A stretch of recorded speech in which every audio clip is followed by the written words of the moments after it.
United States. And so I do think that that's a real serious conversation that we're going to have with Mexico as well, which is you are part of the North American supply chain. That's great for our economy. That's important for our economy, but you can't be a conduit for backdoor subsidized Chinese goods. Yeah, what are we going to have a tough talk with them? Yeah, what are we going to do about that? We got to do something about that.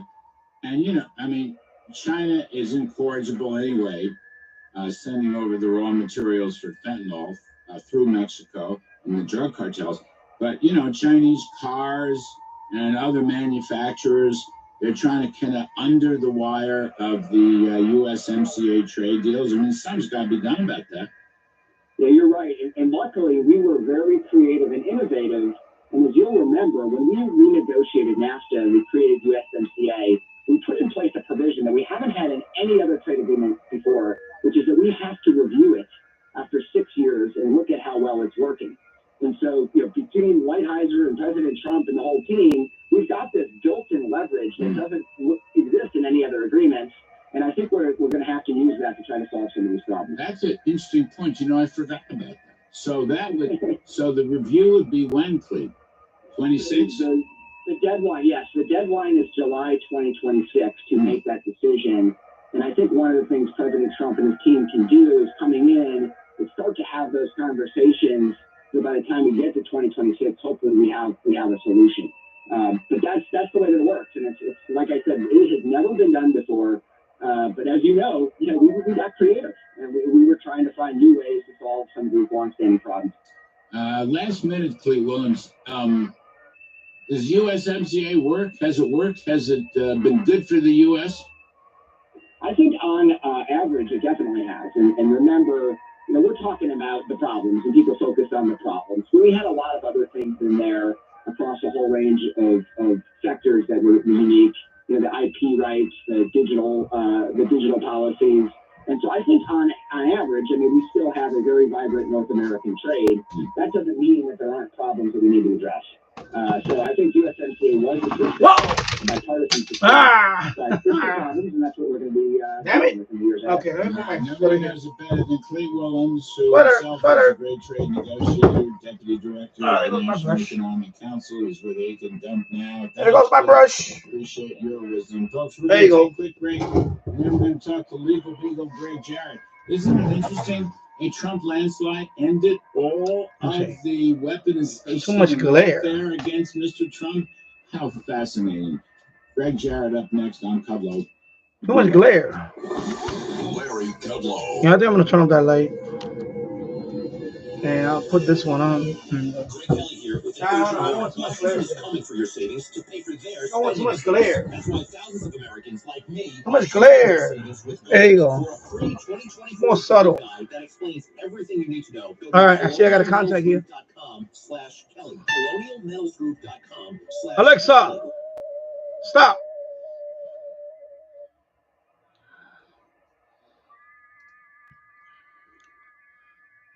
Let me move this tab, or let me open up another tab. And I'm gonna move this one over here. There you go.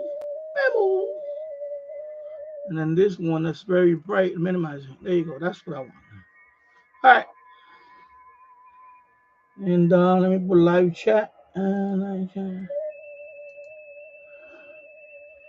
let me see who's on the call roster right now. Nobody. Man, every grid square is gone. Only for one grid square I can. All right, I'm gonna do that.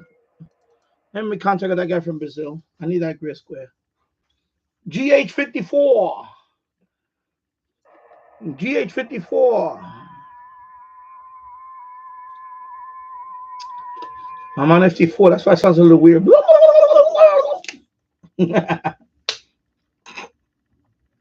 me lower it down, actually.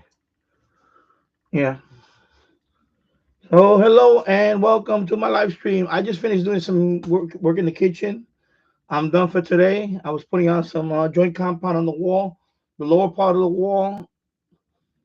So I'm almost there. I'm almost completed with the walls in terms of the joint compound. Because I ran out. We had to go to Home Depot and get some yesterday. So now I have to do behind that. Is a temporary sink I have up there.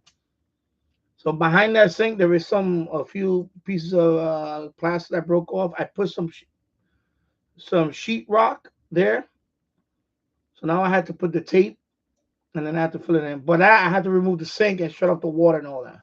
I didn't want to do that today. I figured let me do one half today. Then tomorrow I'll do the other half. Tomorrow is when I have to shut off the water. What I do is I actually have to shut off the main water right here, because the one of the valves that are going to the kitchen, it doesn't close 100%. So I have to shut off the main one, the one right. It's by here. It's in that corner right there, right over there somewhere. So it's a big one. That's it. It's one of those ball valves, but it's a big one. You shut it off. That's it. That shuts off the water for the house from the street.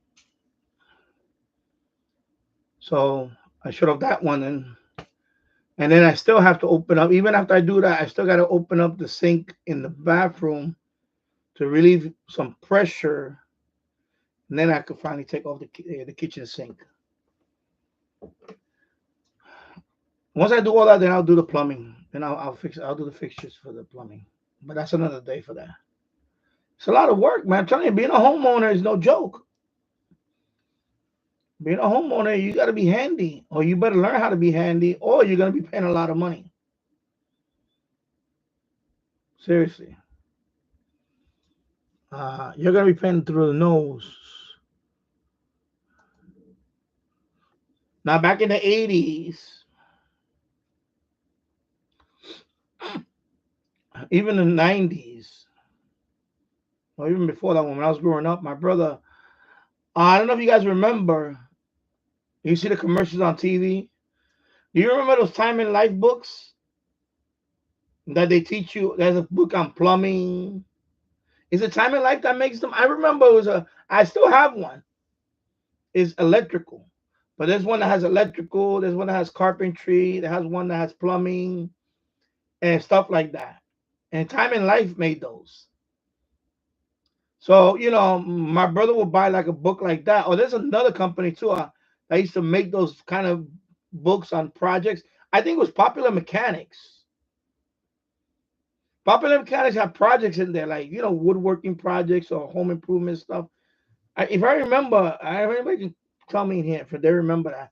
But I remember my brother, my oldest brother, he rest in peace. He's the one that passed away a few years ago. My brother Juan Luis Soto. That's his name, Juan Luis Soto. We used to call him Papo. May he rest in peace. He was the one that he self-taught all those things. How to fix stuff up. So he would buy those books. Those Time in Life books. I believe Popular Mechanics made books also.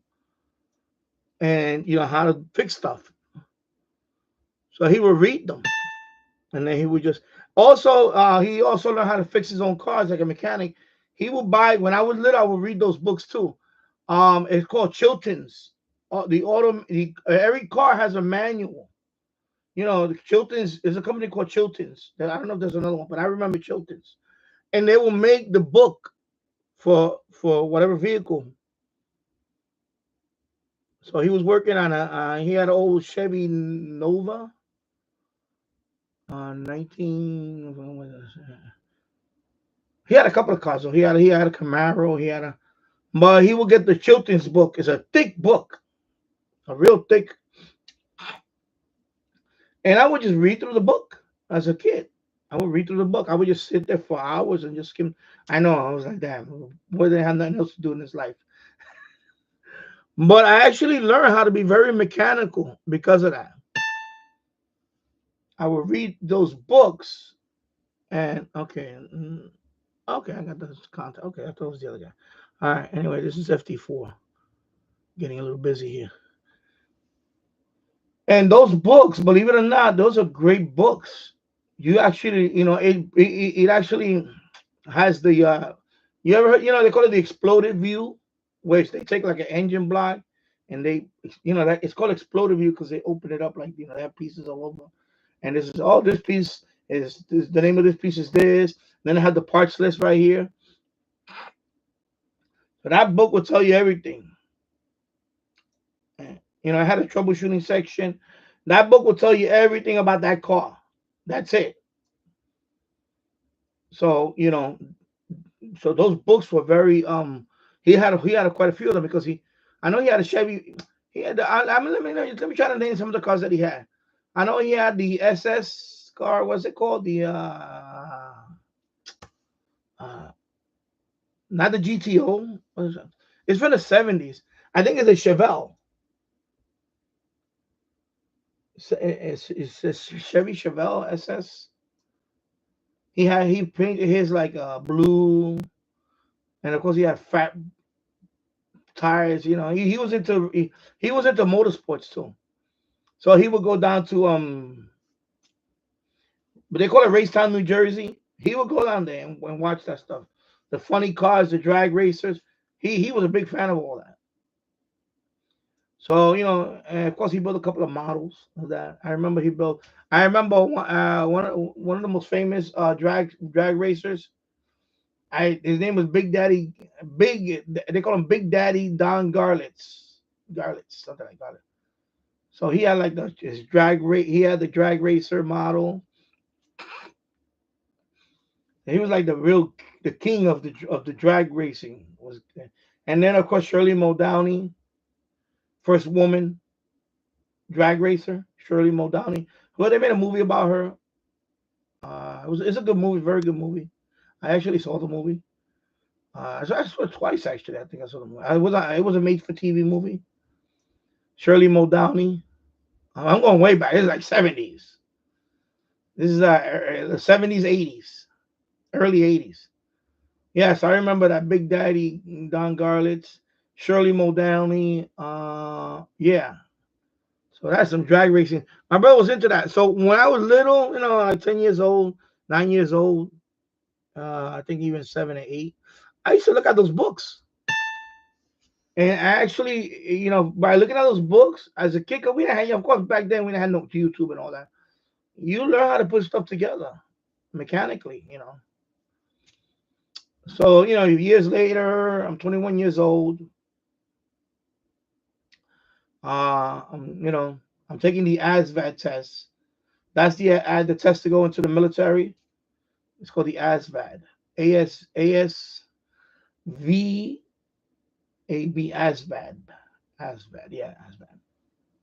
Armed Services, a Vocational Aptitude Battery, something like that. Exam or something, you know. Anyway, so that test has a section on coding. You know, if you score high in that part, you could do. You know, they might recommend you for intelligence. If you score high on the math part, that's another section. Then you have the you know, there's like 3-dimensional boxes folded open, and you have to fold it back in your, you know, and you have to pick which one matches the one that's folded back. It's like an IQ test almost in that portion. And then you got the mechanical part. And that's the part that I scored very high on. I remember that. I scored my highest score of the whole thing was the mechanical part.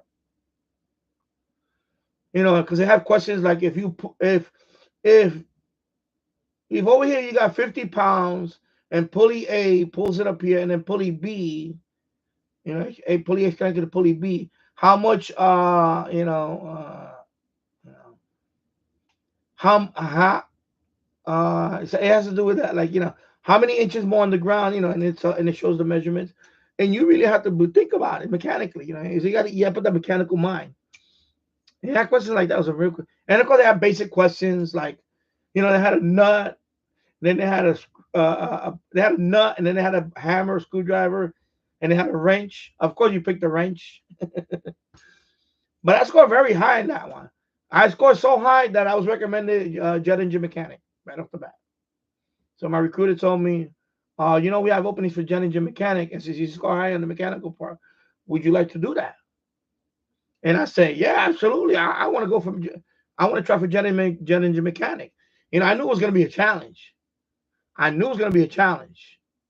But I was up to the challenge. I scored so high in the mechanical. I was blown away. I was like, you want me to work on aircraft? This guy, But it went back to that childhood thing when I was reading those books, the mechanical books. Because I would see my brother putting together engine blocks and all that. He rebuilt cars. So, even though I never did any mechanical work, but the fact that I scored very high on that part of the test, and they say, oh, well, you score high on it, if you want to be a jet engine mechanic, I can put you for that position. I say absolutely. So as soon as I was done with boot camp, I went off to technical school, jet engine mechanic technical school, and I did very well. I didn't ace it, but of course I passed every exam.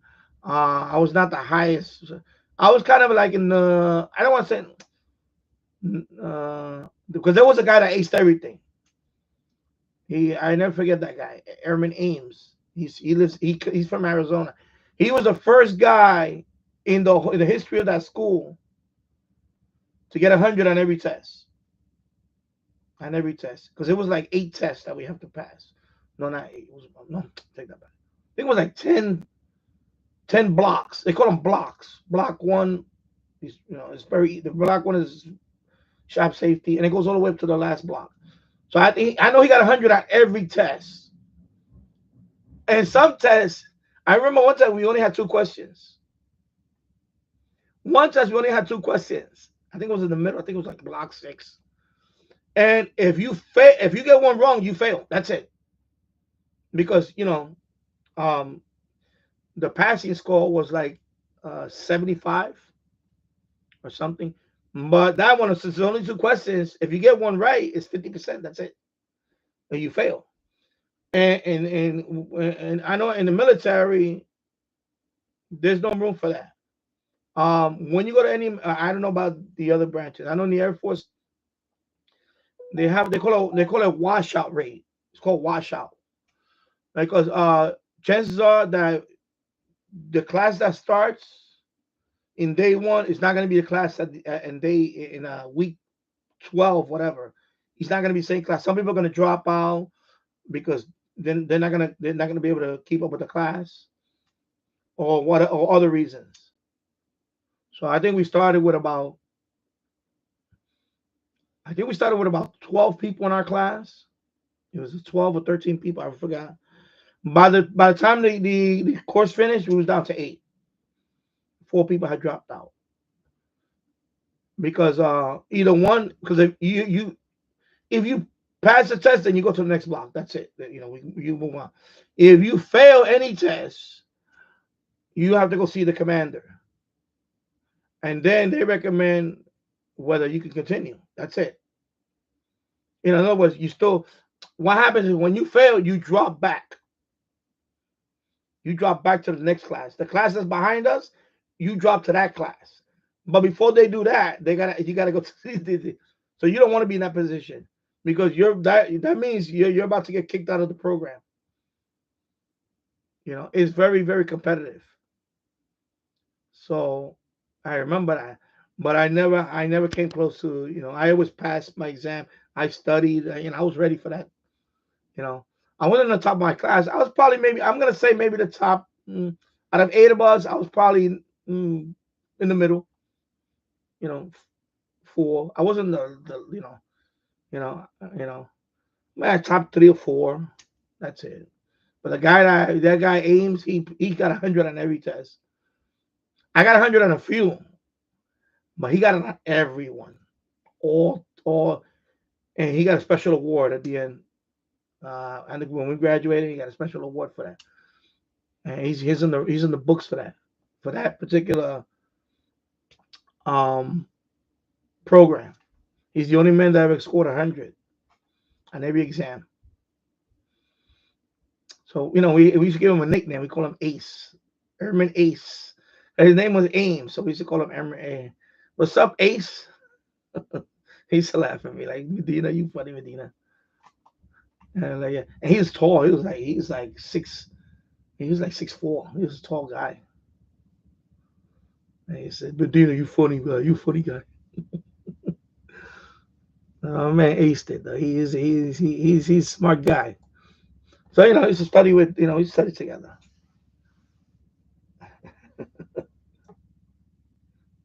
I always wanted to know what happened to them. What happened to my class. I know a couple of them. I know one of them. She was stationed in Okinawa. She went to Japan. I think Ames was also a reservist like me. He wound up going back to Arizona. Okay, somebody's revving something down there.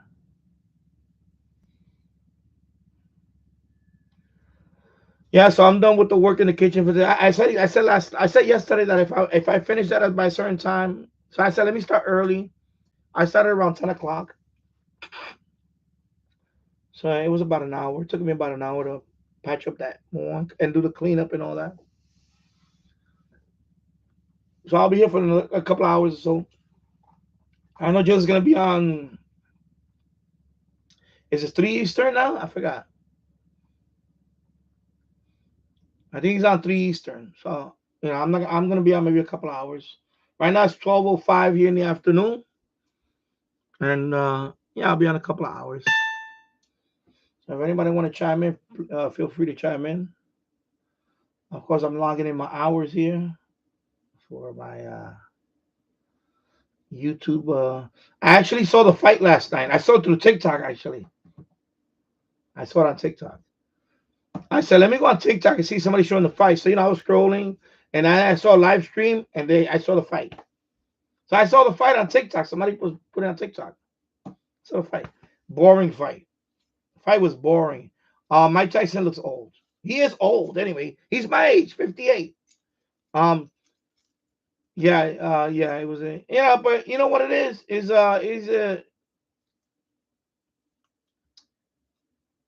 I was hoping he would land one. Maybe Tyson get lucky on the, because I knew if he doesn't get out the first round, if Jake Paul gets out of by the second round, then Jake Paul's gonna win, because Tyson is just he's not he's 58 years old. He's in great shape, but he's 58 years old. So the first round, I was hoping that because Tyson all he needs to do is line one. But even when he hit him, he's diminished. You could tell his power is diminished. He doesn't. I mean, don't get me wrong. If Tyson would have hit me on the street, he'd break my jaw. But I'm talking about for a professional wise, he landed one, but it didn't phase him. He didn't phase Jake Paul. So I was like, okay, yeah, that's it. Tyson's not gonna win. I knew that by the end of the. I'm gonna say within the second round. After that, after the second round, I said, yeah, Tyson's not gonna win. Cause that's it. He didn't do anything. It was boring. The fight was boring. And I don't have Netflix. I just saw it on TikTok. I was going through live stream. I was just going through my phone, and I saw live stream. One of them was showing just, you can just hear the audio. And I kept going to another one. It was a Spanish channel, and he had the live stream in Spanish. It was Netflix, but in Spanish. And I was like, oh, and it was like 50,000 people watching on TikTok for that on that channel. It was like I was looking at the number, 60,000. No, it was like 60,000. Of course, I was I gave some likes on there. But yeah, 60,000 people, man. You know what, 60,000 people watching your channel? Wow. And then but the fight was boring other than that. But it is what it is. Hey, hello, James. Jim's ready to check. I hope you're doing well. Yeah, I'm okay. I just finished working upstairs in the kitchen. I'm done for today. So I'm just gonna hang out here for a couple of hours. And then I'm gonna go back upstairs and assemble an office chair. I'm gonna make a video on that for my other channel, Danny Product Reviews. I have an office chair, brand new office chair I got it for my son. My son is going through chairs like nobody. This was my son's chair, but he broke the upholstery. So I made a video on that new chair. He has an office chair right now. It's a great one. I made a video on that. Now that chair is all beat up. So we got him another chair. It's a black office chair, all black. So I got to assemble that one. But I'm going to make a video on that one for my other channel, my Danny Product Reviews channel. So I'm going to do it after this live stream. I'll take a break and I'll do that. I'll assemble that chair. So it's not really a review. It's just unboxing and assembly of the chair. So I gotta shoot video for. I gotta shoot a video for that one. So I'm a little tired right now, but I'm just doing some FT4 right now. So I was just talking about that, about the fight. Yeah, so the fight, of course, I think I think Tyson's gonna get like $20 million out of the fight. I think the fight earned about 120 million. So Jake Paul's probably gonna get. I don't know how much Jake Paul's gonna get. He's gonna get a bigger cut. And I'm gonna say one thing. The reason why I like that, I'm not a Netflix subscriber no more. But the reason why I like that Netflix did it, a live sport, is because you know what? It's time to it's time to give the finger to the cable company, because they've been robbing people for so long. I'm glad that every streaming service now is starting to And this is when I cut the cord years ago. When I cut the cord years ago, the biggest thing I was gonna miss was sports. And this is back in when I cut the cord. I think it was 2010 when I cut the cord. I think it was 2010 that I cut the cord. 2010. When I cut the cord back in 2010, Netflix was just doing movies. Every streaming service was just doing, Now, as a matter of fact, there wasn't nobody, only Netflix. Only Netflix. Netflix was the king of streaming. And back then, it was just either they stream or they still send you the DVD. Remember that? You can select the DVD and they mail it to you. Now you have everything. And now you have YouTube TV. You have Prime, Amazon Prime that I have here. I watch sporting events on Amazon Prime. So, when I cut the cord, the biggest thing I was going to miss was sports. For me, that was the biggest thing I was going to miss. I was going to say, man, no more ESPN. Even though I already knew back then, I already saw the writing on the wall that ESPN was kind of going already kind of, woke. So even back then, it was already going that direction. But that's not the main reason I cut it, because it was just, part of cable, because you can't get ESPN by itself back then. So I'm glad now that even Netflix now is doing live sports. I like that, because now people got more of a choice. I don't have to pay ridiculous amount of cable just to get, or make it a la carte. Like, I don't want to watch. I know you can change the channel. I get it. I know people goes, you can change the channel. I don't care. I just don't want to pay for it. I don't want to subsidize other channels like CNN. I don't want to subsidize MSNBC. You understand what I'm saying? I really don't want to subsidize them. So, make it a la carte. People have been asking that forever. Like, if I wanted sports, why can't I just get ESPN, ESPN2, and give me like MSG and Yes Network, and that's it? I don't want nothing else. I don't want, fake reality Discovery Channel. I don't want none of that. I don't want MTV with A&E. I don't want none of that stuff. I just want sports. And they haven't done that. The cable companies, they lost touch with the people in delivering that stuff. So now all these companies, Hulu, Amazon now is doing sporting events. I watch the Yankees on Amazon. Football, Thursday night football is on Amazon. I could watch it on Amazon. I have a Prime. So there's more and more stuff I could watch on Amazon on Prime. And I'm glad that, so I give a kudos for that Netflix. The fight was boring. I don't care about I didn't pay for the fight because I don't have Netflix.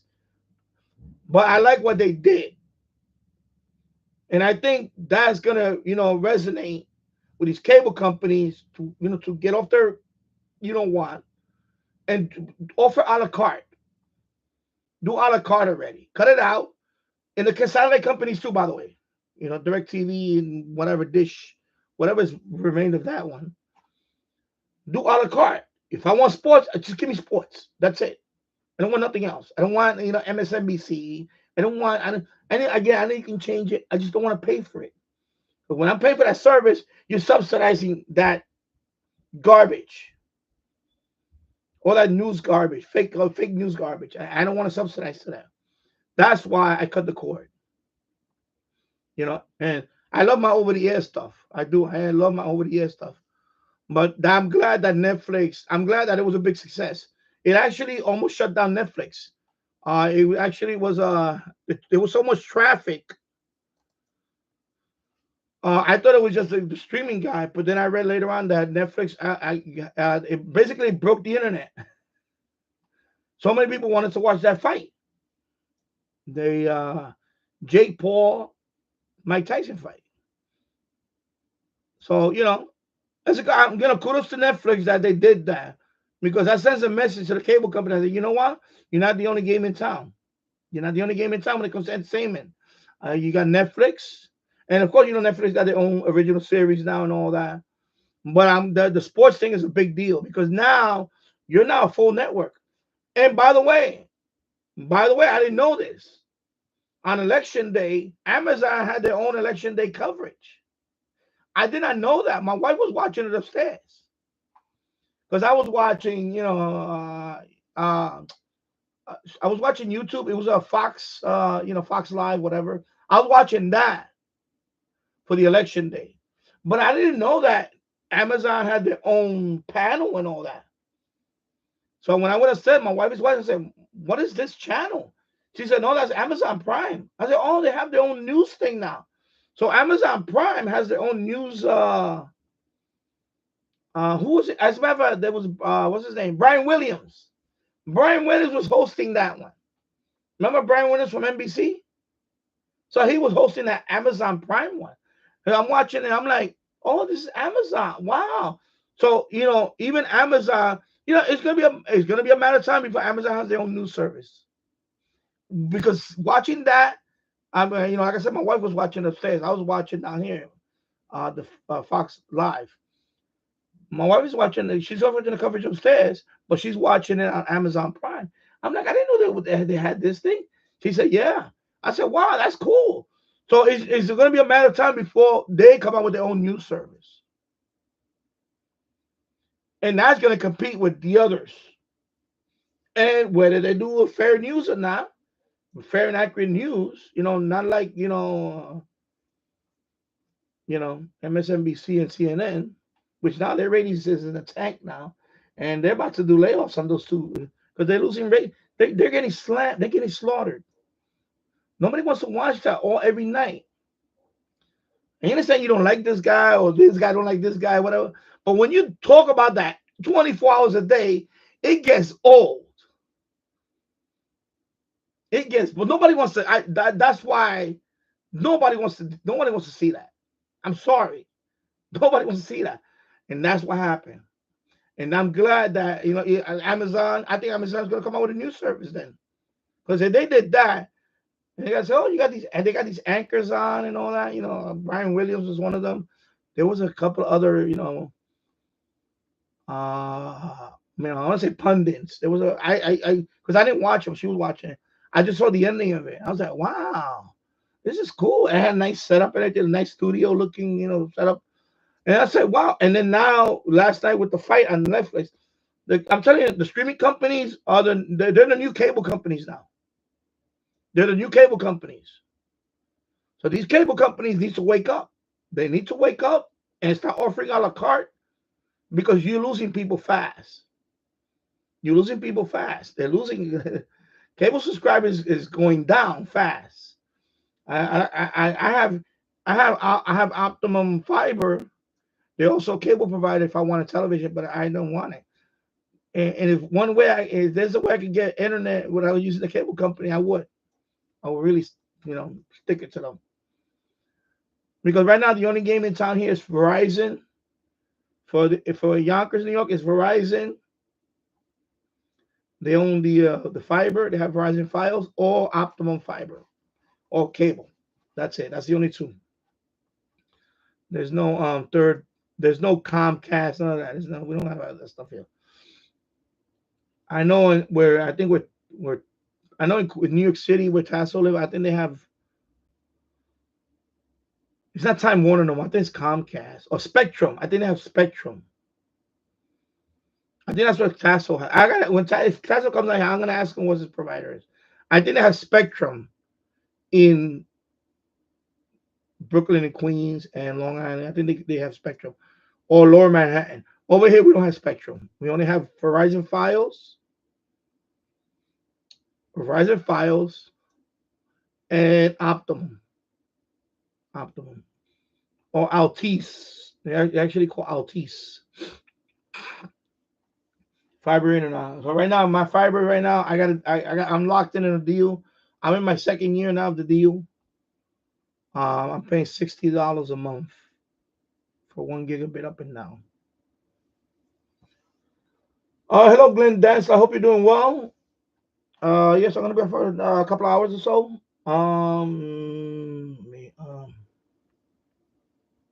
Okay, let's go on here. All right. James Radio check. We got natural net fiber, $49 a month. Good deal. That's good. Yeah, prices are dropping crazy now. I think they offer you. I know they got a new deal here, Optimum. I think it's down to $30 a month, which is insane. I don't know if it's 1 gig though. I think it's half a gig. 500 megabits per second, up and down for $30 a month. And 1 gigabyte, I think it's $55 a month. I think. I think my actually that I have to check. Anyway, when we're done with this deal, we're gonna, we'll get a lower rate. And plus with this deal, they also give me a $300 gift card. $300 gift card, which I think you have to auto pay for 6 months. No, not 6 months. 3 months. Auto pay for 3 months, and then they send me the gift card. Can't be late or nothing. Auto pay for 3 months, and then you get the gift card. So they send me a Visa gift card, FedEx, and so they have deals like that, But I'm happy with the service. It's a good service. When I had cable, I had 300 megabits per second. Download speed, upload speed was 30. I believe it was 30, or 35 maybe. I think it was 30 megabit upload speed. But the problem with the copper line, the coax, was when it gets windy outside or it starts raining, it really, I would get sporadic drops on the internet. It was always dropping. With fiber, that's not the case. With fiber, it rarely drops. Only if they're doing some kind of, like a couple of times, like 3 in the morning, it was down for a few minutes. Because maybe I think they probably reboot their whole thing, wherever, or repeaters or something. I don't know. A couple, once in a while, because my son stays up, he'll be like, Papa, why I have no internet? I said, son, it's probably out doing some maintenance. Something. So I was like, okay.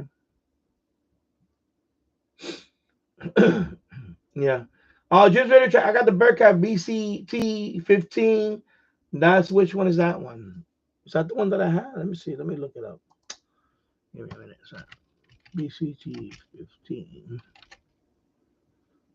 Oh, you got that one? Wow. Oh, that's nice. Oh, that's the one I got. Oh, you got the trunk. Got B15X. Oh, the one that I got. I said $15. Oh man, you got lucky with that. That's nice. So you got a Bearcat. So it's the 15X. You mean? Well, for just 15. Oh, wait a minute. I see Niger. No. I gotta click on that. I need that country. That's Africa. Come on. Okay, Niger. Yeah. It does trunking. Yeah. Trunk track. It's called a trunk tracker. The trunk tracker. Okay, now Sardinia wants to contact me. Okay, let me just do Sardinia first. Okay, Sardinia, thank you. Let me put on Roger. Roger. Okay, thank you, Sardinia. Okay, back to Niger. Okay, Niger. Man, Niger. Look at Niger.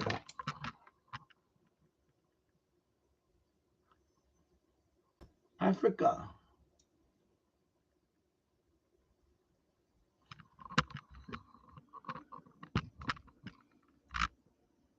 cool.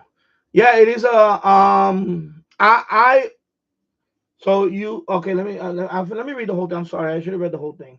For those people that are just listening through the apps or something. I got the BCT Bearcat BCT 15 for $40 at a thrift store. There was brand new in the box. That's a nice find. I paid about $100 for mine. I bought an open box though. I bought mine from Amazon. I think I paid $114 total. It was, of course, open box. Well, brand new, but open box. So I got the 15X. I just got the 15, but it does trunking. Yeah, it does trunking. It's called that's the nickname of it, the trunk tracker. So the trunk tracker 3 or something. The one, let me see. I'm gonna click on the Amazon one. It has 9,000 channels. Yeah, so I have this one.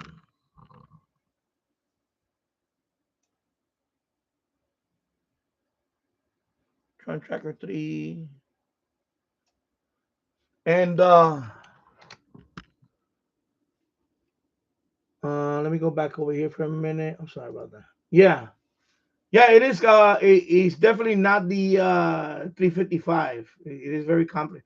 Well, it's a little learning curve to it.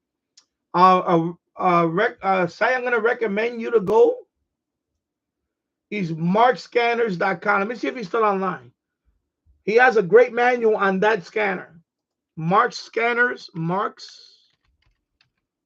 Okay, Mark Scanners. There you go. Let me see. Okay, yeah, he's right here. And I'm gonna go to the BCT. Okay, yeah. It's gonna turn on the let me see.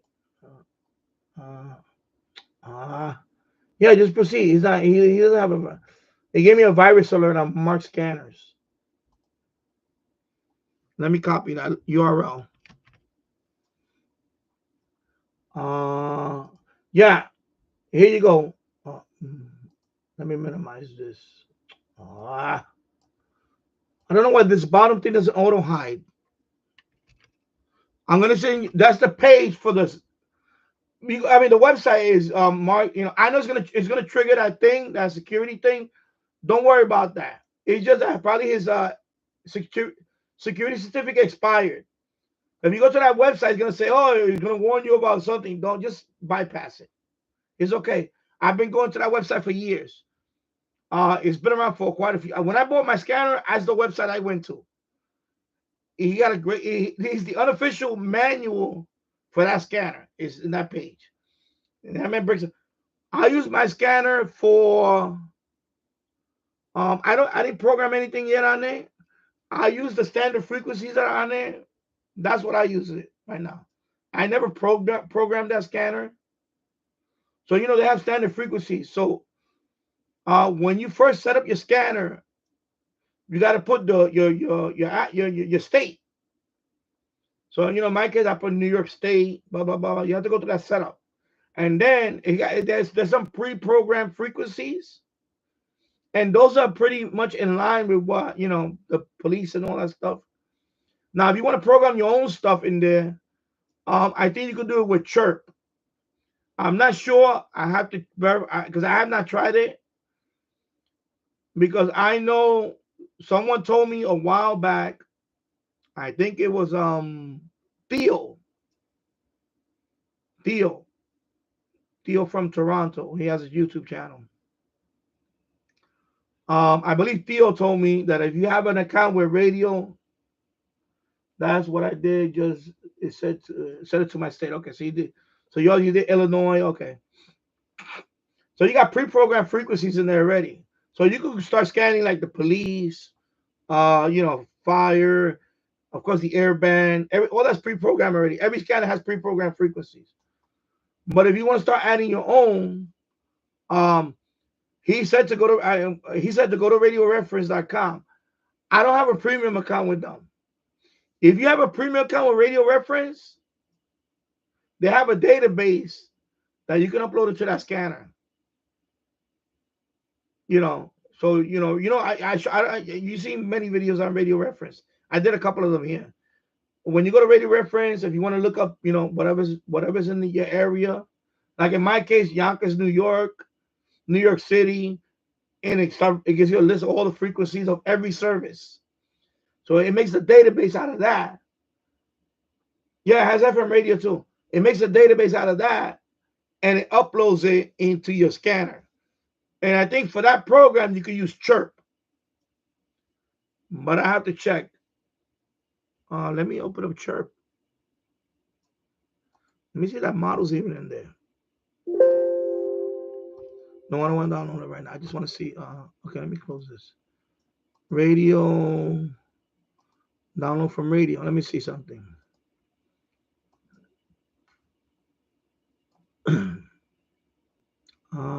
Yeah, it doesn't have Chirp. I mean, it's not on Chirp. Because there's no Uniden radios on Chirp. Okay. Give me a minute. I have to. Man.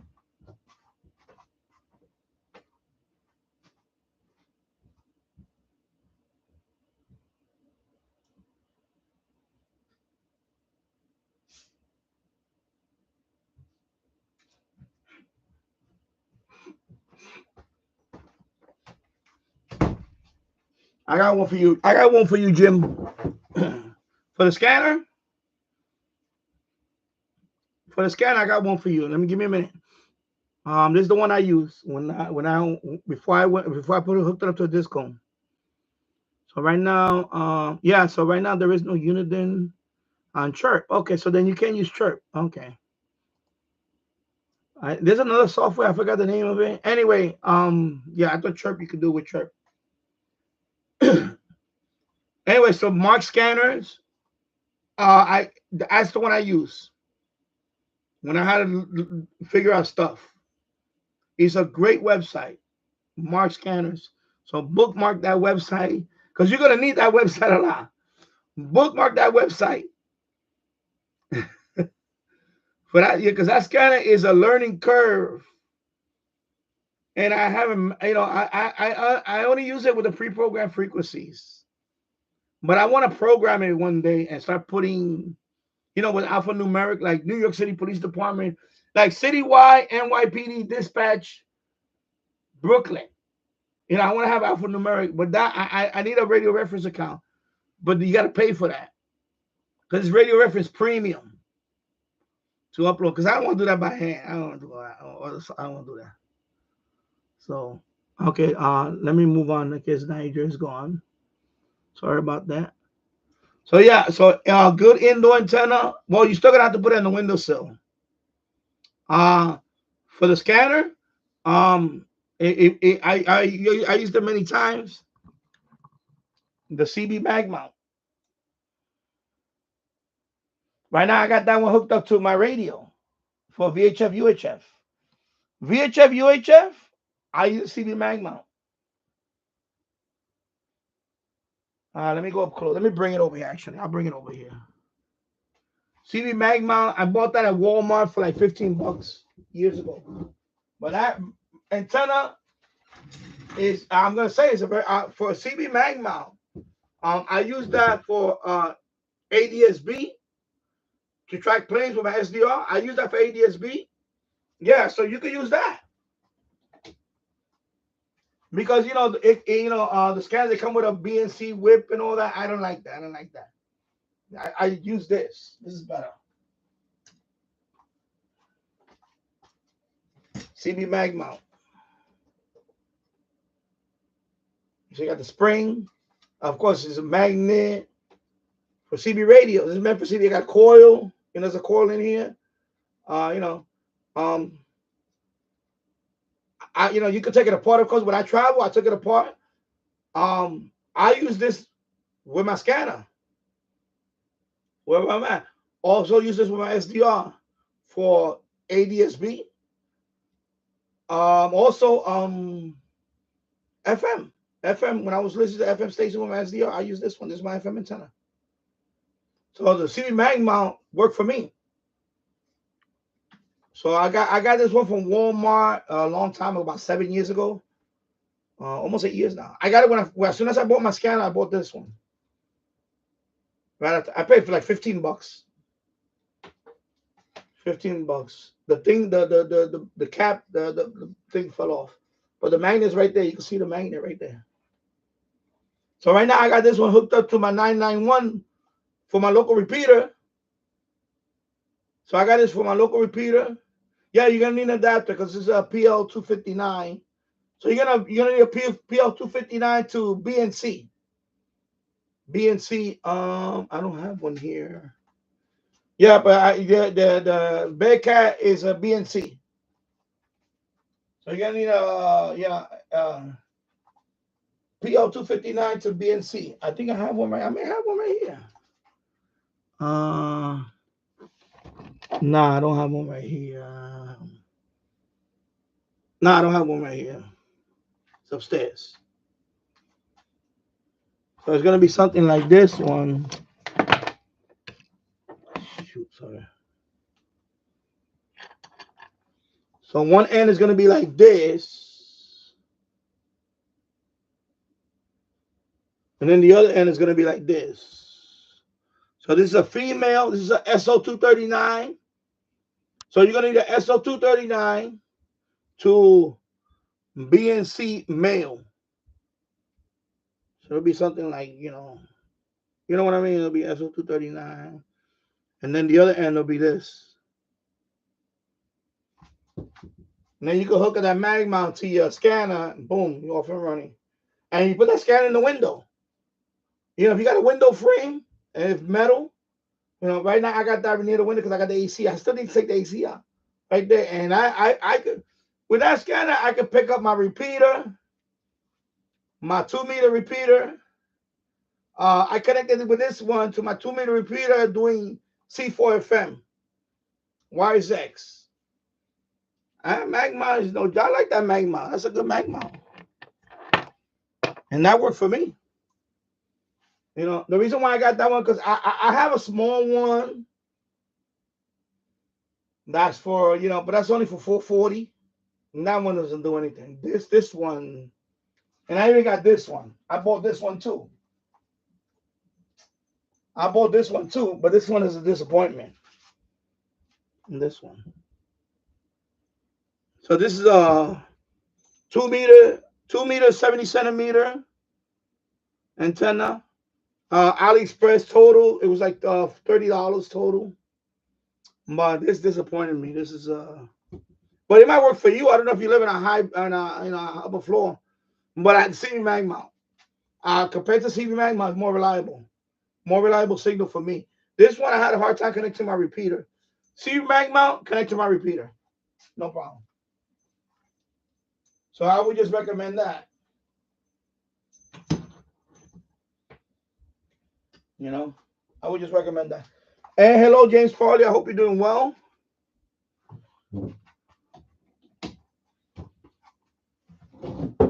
Yeah.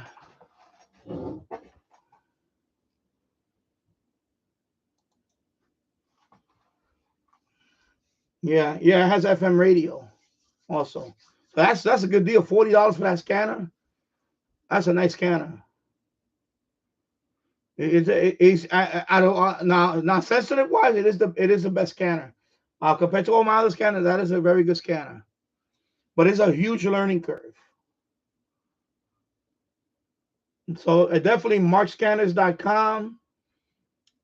That's the site I go to. When I have an issue with that scanner, I go to Mark Scanners. When I forget something, I forget how to, because you're gonna forget.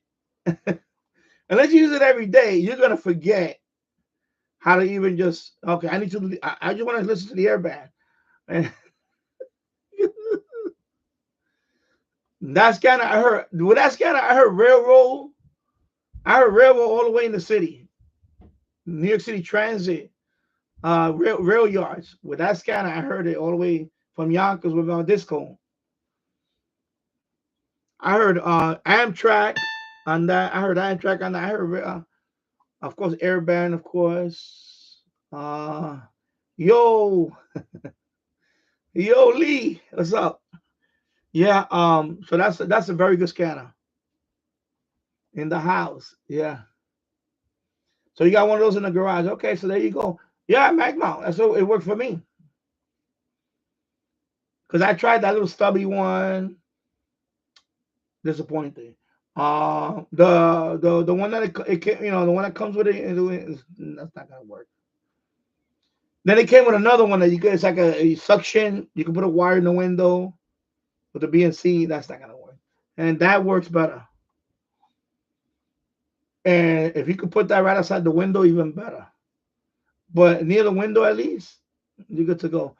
I even had that on the roof with a coffee pot to give it a bigger, a coffee pot. What I did is I took a coffee pot, I filled it up with a few rocks. I put a few rocks. I put the lid on, then I put it upside down because the top is, of course, the plastic cap. I put it upside down because I want a few rocks so the wind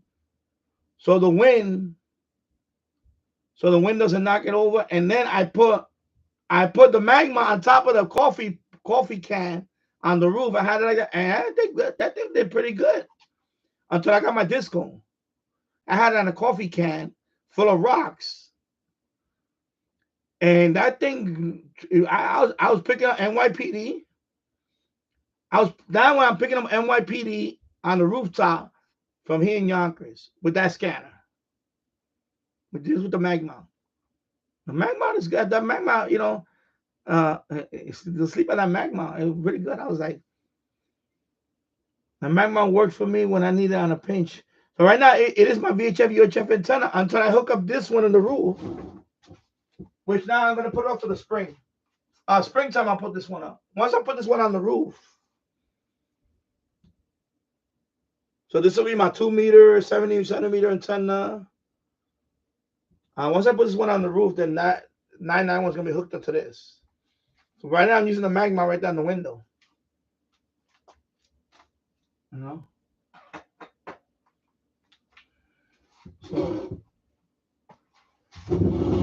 I use a pizza tray for my antenna. Oh, cool. Pizza tray, yeah. Yeah, it's just for ground plane, you know? So James Farley I have the Uniden BC365 CRS. Which one is that one? Let me see. 365.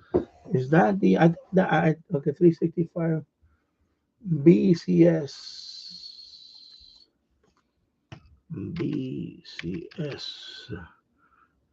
365 CRS, right? CRS. I put the wrong number. I put 260. 365. Oh, okay, you got the. Oh, okay, I know that's a nice one. I thought about getting that one, like the desktop one. So you got this one. I don't think they have one on eBay right there for $44. So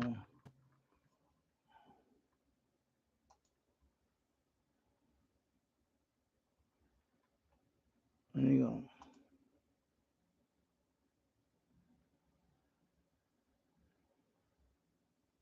Oh, okay, pretty cool. Yeah. Let me close this. So yeah, markscanners.com. I will go to my that was my yeah, Bearcat is the best. I know people say Whistler, but Whistler's a little pricey. I never owned a Whistler, any Whistler brand. So I don't know much about Whistler.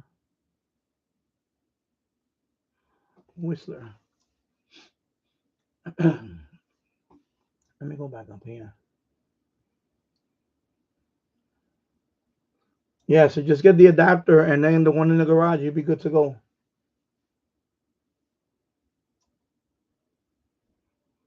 Yeah, tune in. That's Lee. My man Lee.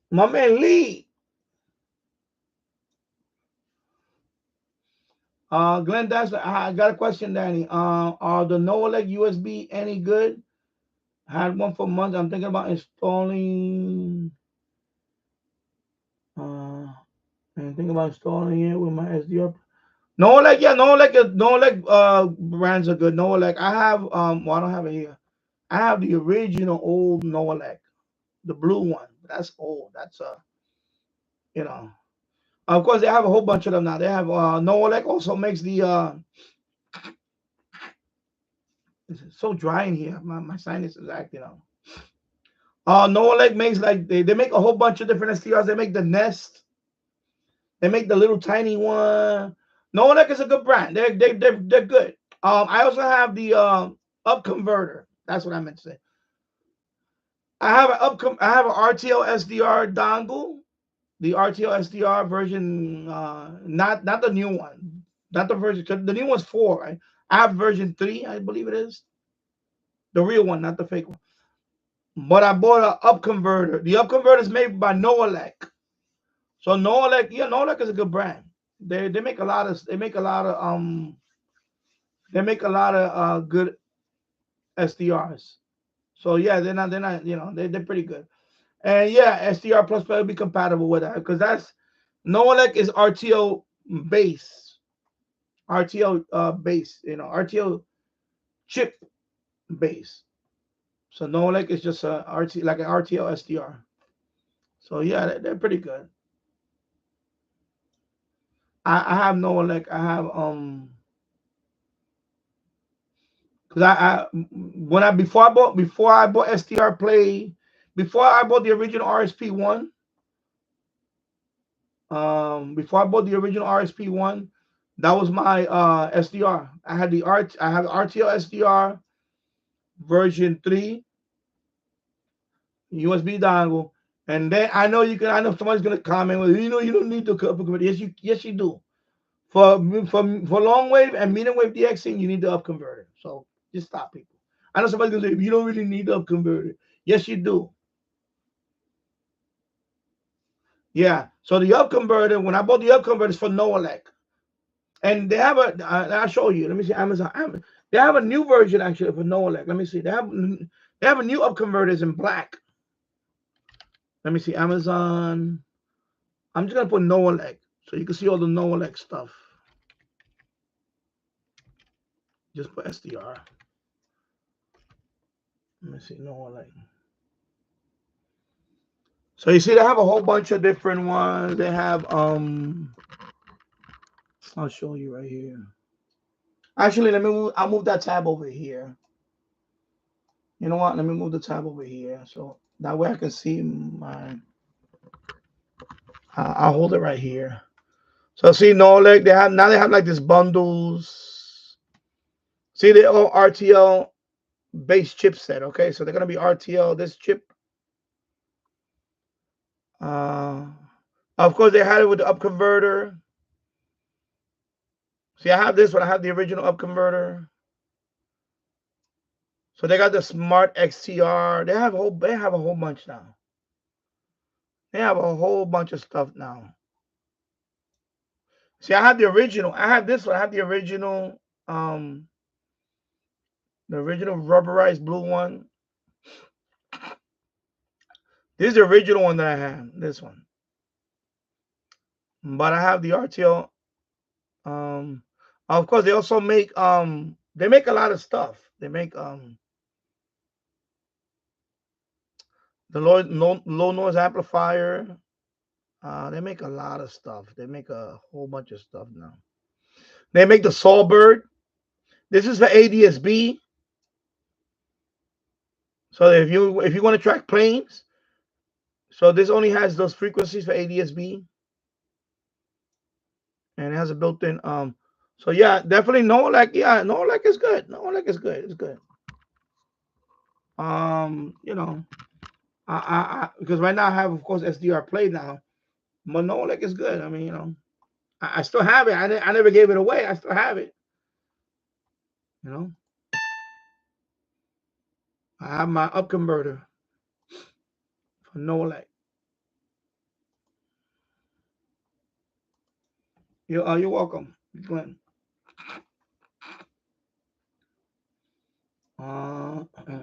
Yeah, so it should work.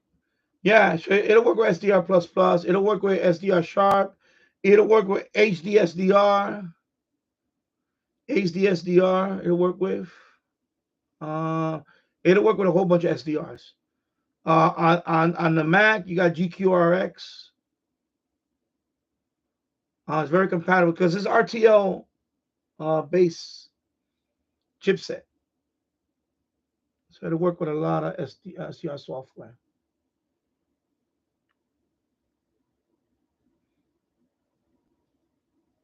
My main man, tuning. What's up, tuning? Yeah. James Farley. Yes, that's the one I pay. I pay $87. Okay. Yeah, I was thinking about getting that one a long time ago. I was thinking about getting that one, the desktop one. It looks nice. James Radio Check. Bearcat is the best scanners. Yeah, they're pretty good. Bearcat are pretty good. Like I said, I never owned the Whistler, so I don't know. I heard Whistlers are pretty good, but they're more pricey. I don't have issues with Bearcat.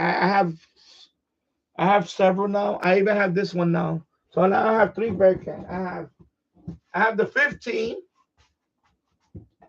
I have the BC 355, and now I have this one.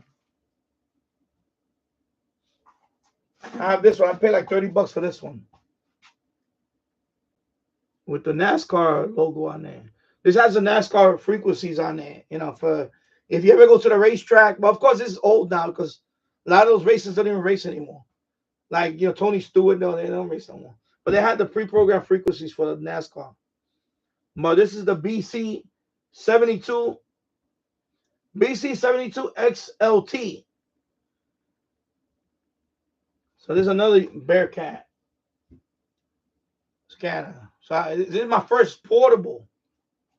So I bought this one. It was a few months ago. I bought this one. And then, of course, I bought the Radio Shack one. This is a Pro 84. Radio Shack. I think this one I paid like 20. It's missing the battery cover. That's the only thing. But this one I paid like $24. eBay. So eBay, $24, I believe. And then this one around 20 something. And then this one's about $32 or something on eBay. I got these two. And this one, I got it with the box. Box is right here. I got it with the box. All right, let me move the camera so you can see the box. There's a box right here for the Uniden, the NASCAR one. And then behind there is the box for the 15. That big, but you can't see it from me if I put the camera. That's the box behind. I keep it with the box. I have the box still, in case I ever want to, you know. I don't think I'm ever gonna sell it though. I'm not gonna sell it. I don't think I'm gonna sell it. But I keep the box, you know. Yeah. So I thought about getting a Whistler, the one in Walmart. If it's on sale, I'll get it. If they ever have one of those,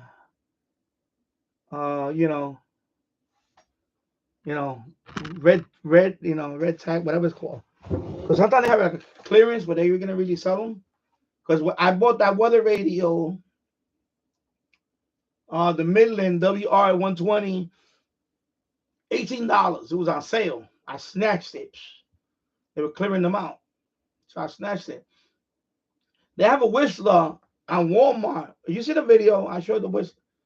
Is actually no, it normally is about $80 or something. It's a portable one, so it's a little one of those handheld, a Whistler brand. But if they ever have a sale on it, I'll snatch it. I heard Whistler is a good brand. But I never owned the Whistler, so I don't. I know what's his name? If he ever comes, he's a big fan of the Whistler. I forgot the person's name already. He's a long time ago, been a YouTuber for years, and he has Whistlers. He has a couple of Whistlers.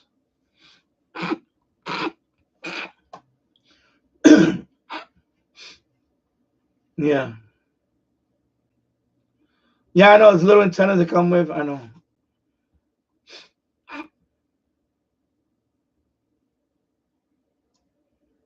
Yeah, I didn't know that. I had a feeling, but I didn't know that, Jim.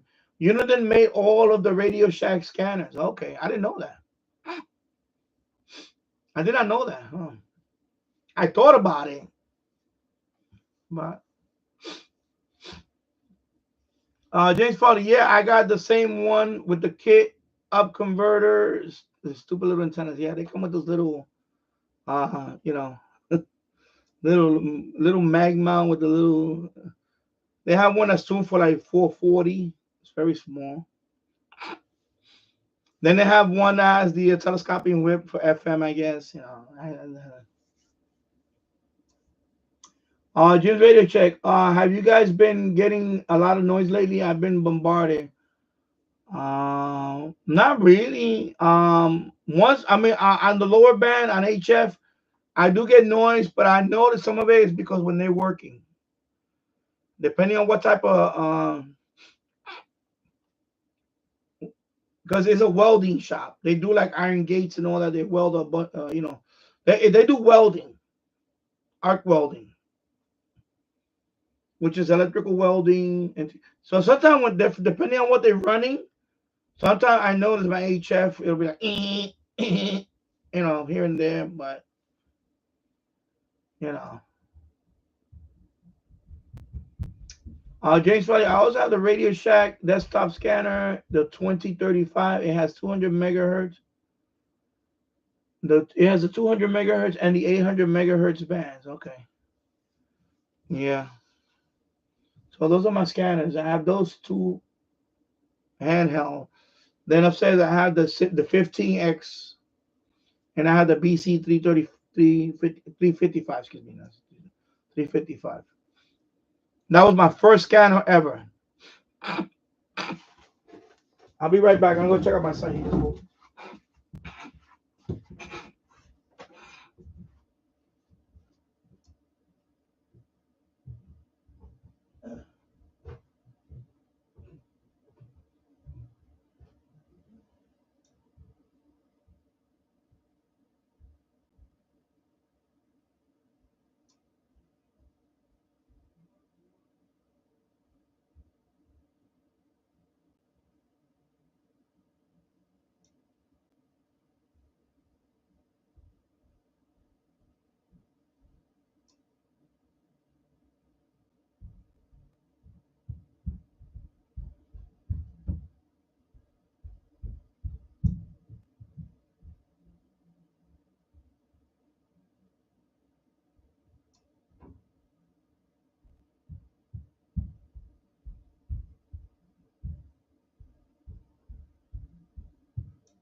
All right. Oh my God, those donuts are so good. Wow.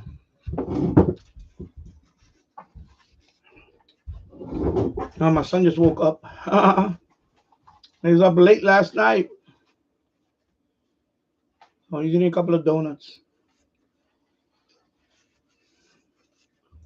That's why he wanted donuts. I was like, okay. And he has a sandwich. I said, you can eat a sandwich or not. He has a sausage parmesan sandwich. I just got to warm it up for him from Stu Leonard. Yummy.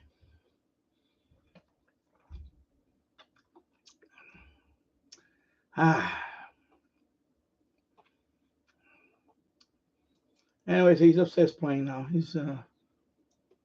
He's enjoying his no school today for him, so he's yay.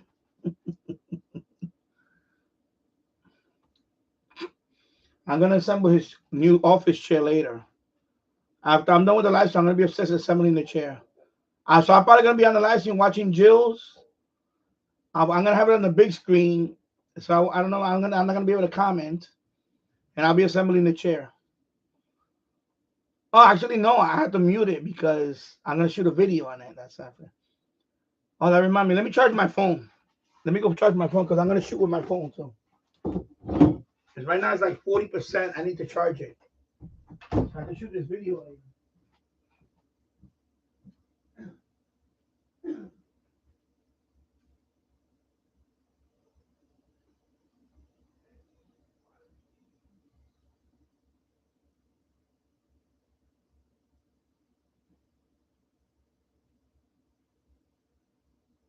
All right,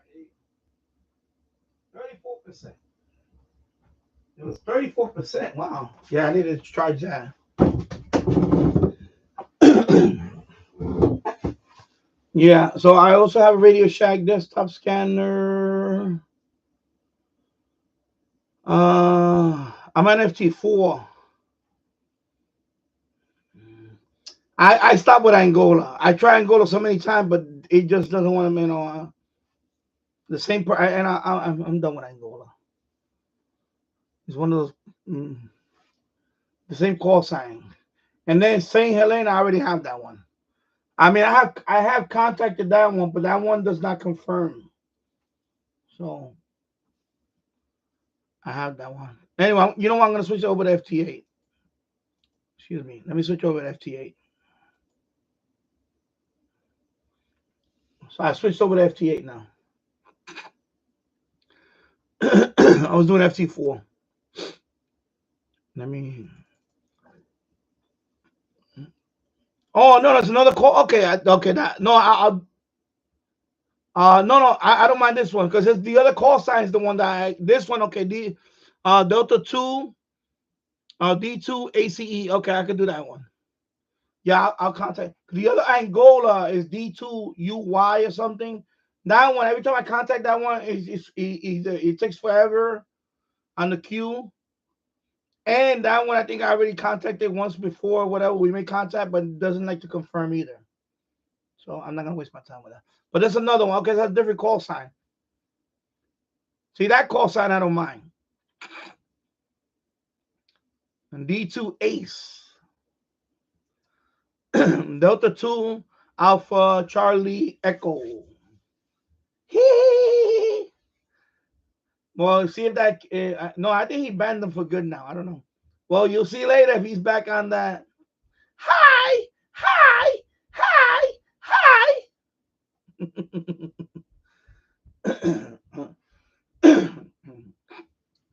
So noise wise, I haven't good thing. I haven't been getting noise lately, so which is a good thing. So far it's been okay.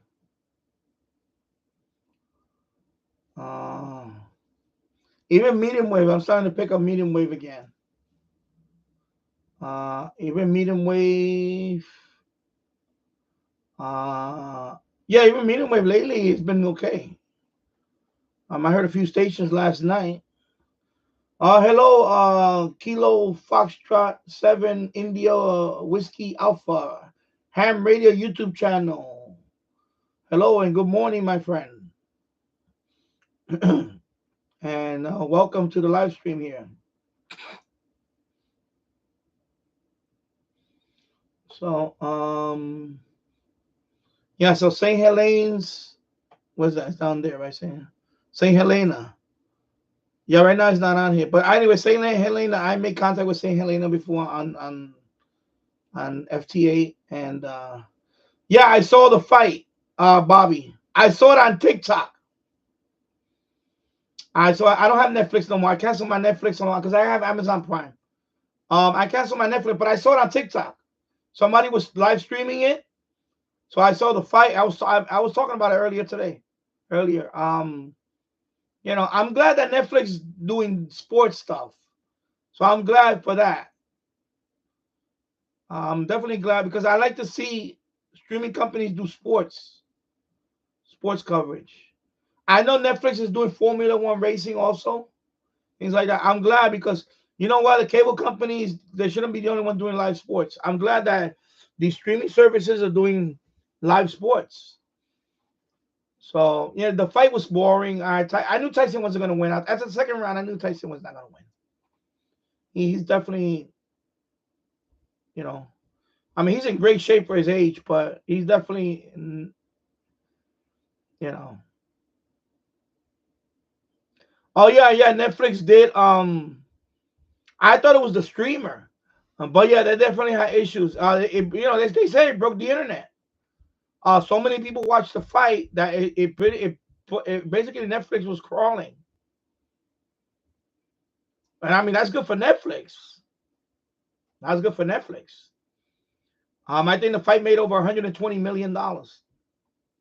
It grossed in about $120 million. Mike Tyson, I think, is going to earn about $20 million. Jake Paul, I don't know why I forgot what I'm sure he's going to get a bigger cut. But yeah, the fight, you know, I mean, the fight was a boring fight. It was eight. They went the distance. They went eight rounds. I was rooting for Tyson if he would have knocked him out in the first and second round. That's it. After the second round, I said, nah, he's not gonna win because Jake Paul is younger, and you know he's not a bad fighter. Jake Paul is not a bad fighter. You know, so you know, it is what it is. You know, I mean, I'm glad for Netflix that they're doing sports because you know.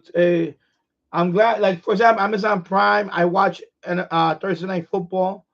I watch the Yankees on Amazon Prime.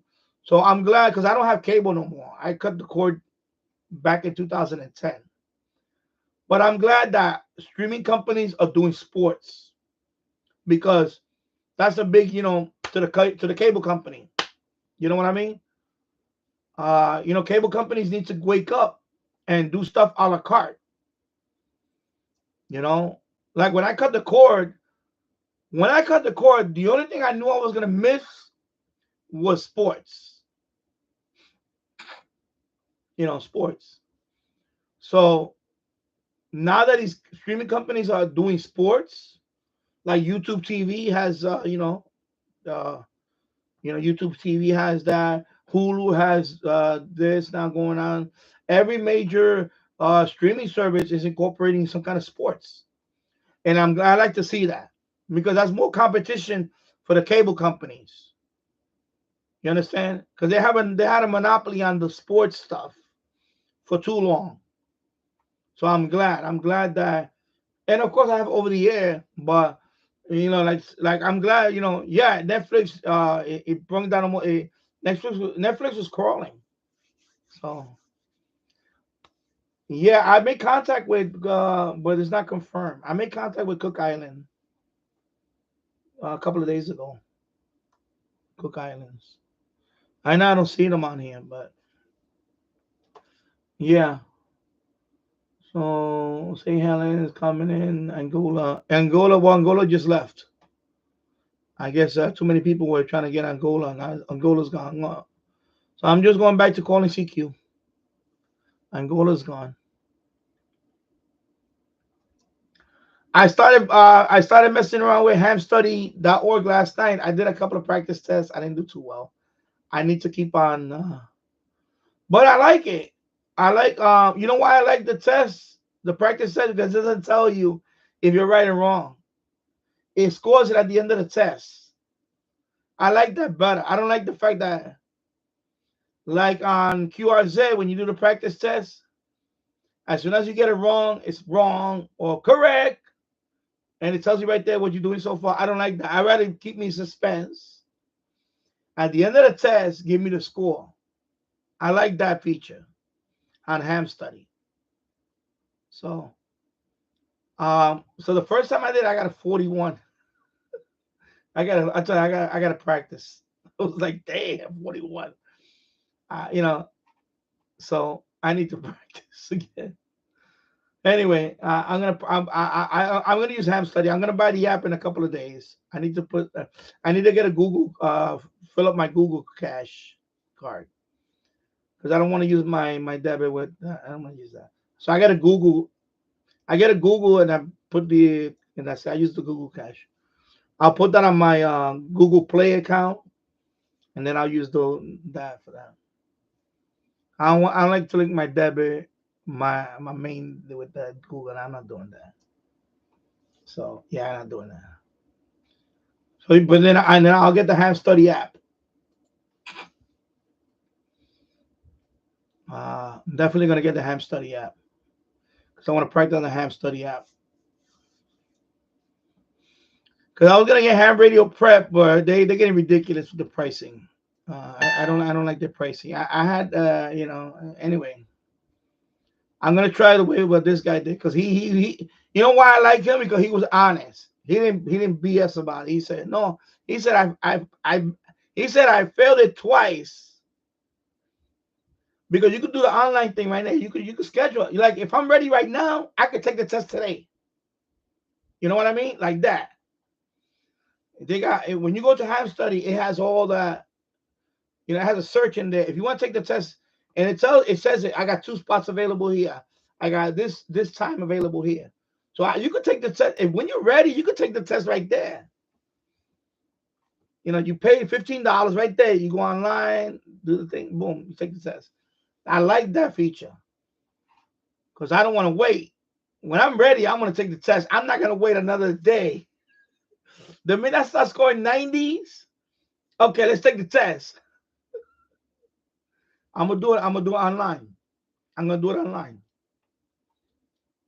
Gotta get that general, man. Gotta get that general.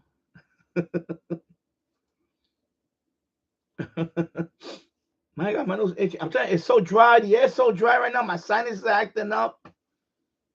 My nose is itching. Oh my God, the air's too dry.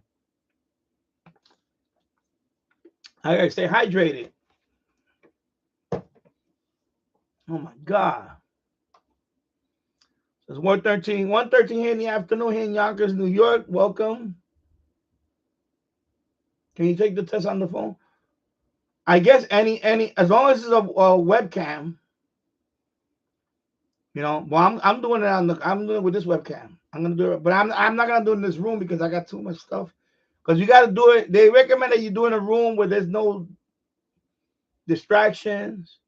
So maybe I'll do it in the boiler room. So I'll probably do it in the boiler room, or I'll do it upstairs in my son's computer. He has a nice webcam. I could do it in the living room upstairs. My son's computer, it's a nice computer.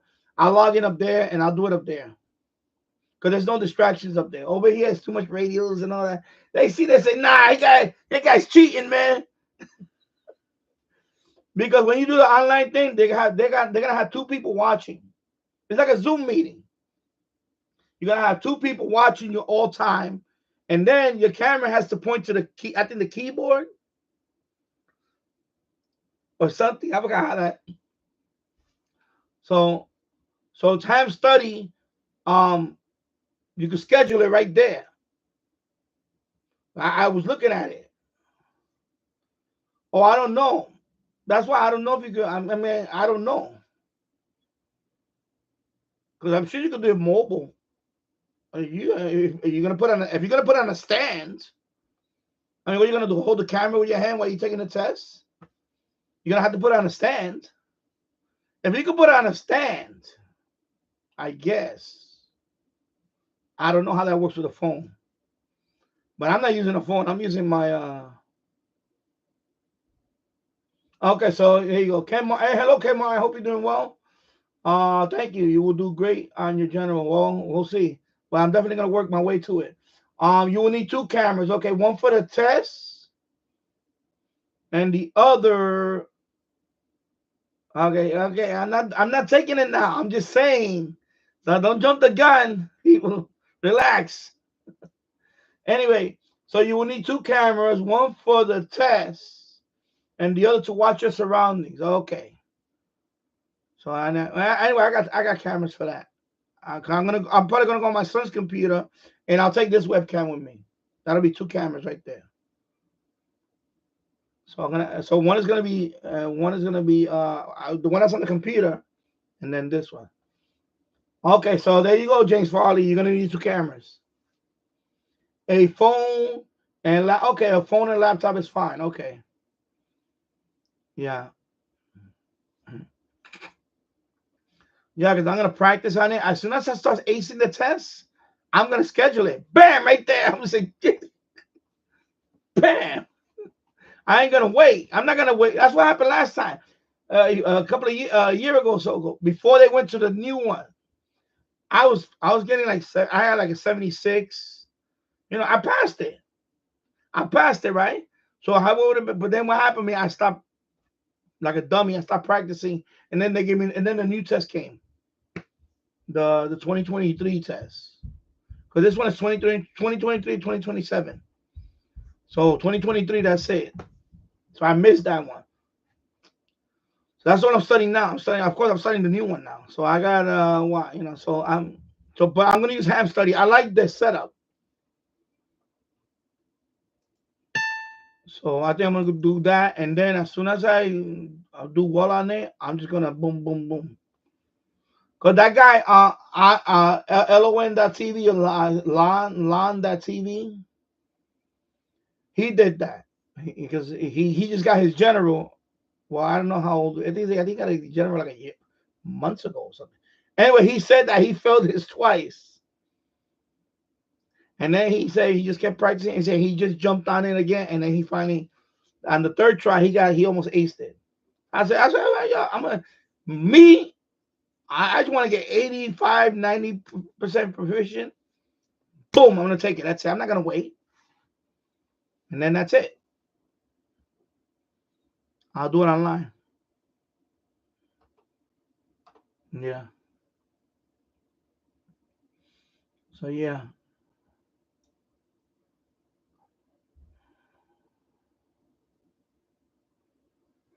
Yeah, so Netflix had issues, but you know, I mean, it was I mean, you know, 120 million, something like that. I don't forget what the number. It was a crazy number. It was I know the live stream that I saw on TikTok. The live stream that I saw on TikTok, Bobby, he has 68,000 people watching. 68,000 people was watching that live stream on TikTok. And the guy was playing. He was showing the fight. He was showing the fight on Netflix through the live stream on TikTok. That's why I saw the fight on my phone. I'm looking at it. He's like, "Oh, this guy hooked us up." 68,000 people watching on his live stream. That's crazy. I think the biggest live stream I seen was, well, it was, man, what was the biggest live stream I ever saw? I think it was on Rumble. Scratching my thigh now. Sorry, my calf. I think it was Rumble. I think Rumble I saw, of course it was political. I don't want to mention it, but it was a political, and it was like 50,000 watching. I want to say 50,000. But last night it was 68,000. I'm sure there were bigger live streams in YouTube before. I just can't remember the number. But but last night was 68,000. I was like, wow, This guy's getting 68,000 watchers, people watching his channel right now. Man, I was like, and then I thought his live stream was, I thought the live stream was crashing, but it turned out to be Netflix. Netflix, it was something going on with Netflix. It was like a hiccup. Because then I read it this morning that, yeah, Netflix broke the internet or something like that. It's crazy. Yeah, that's a lot of people. A lot of people watching it, you know.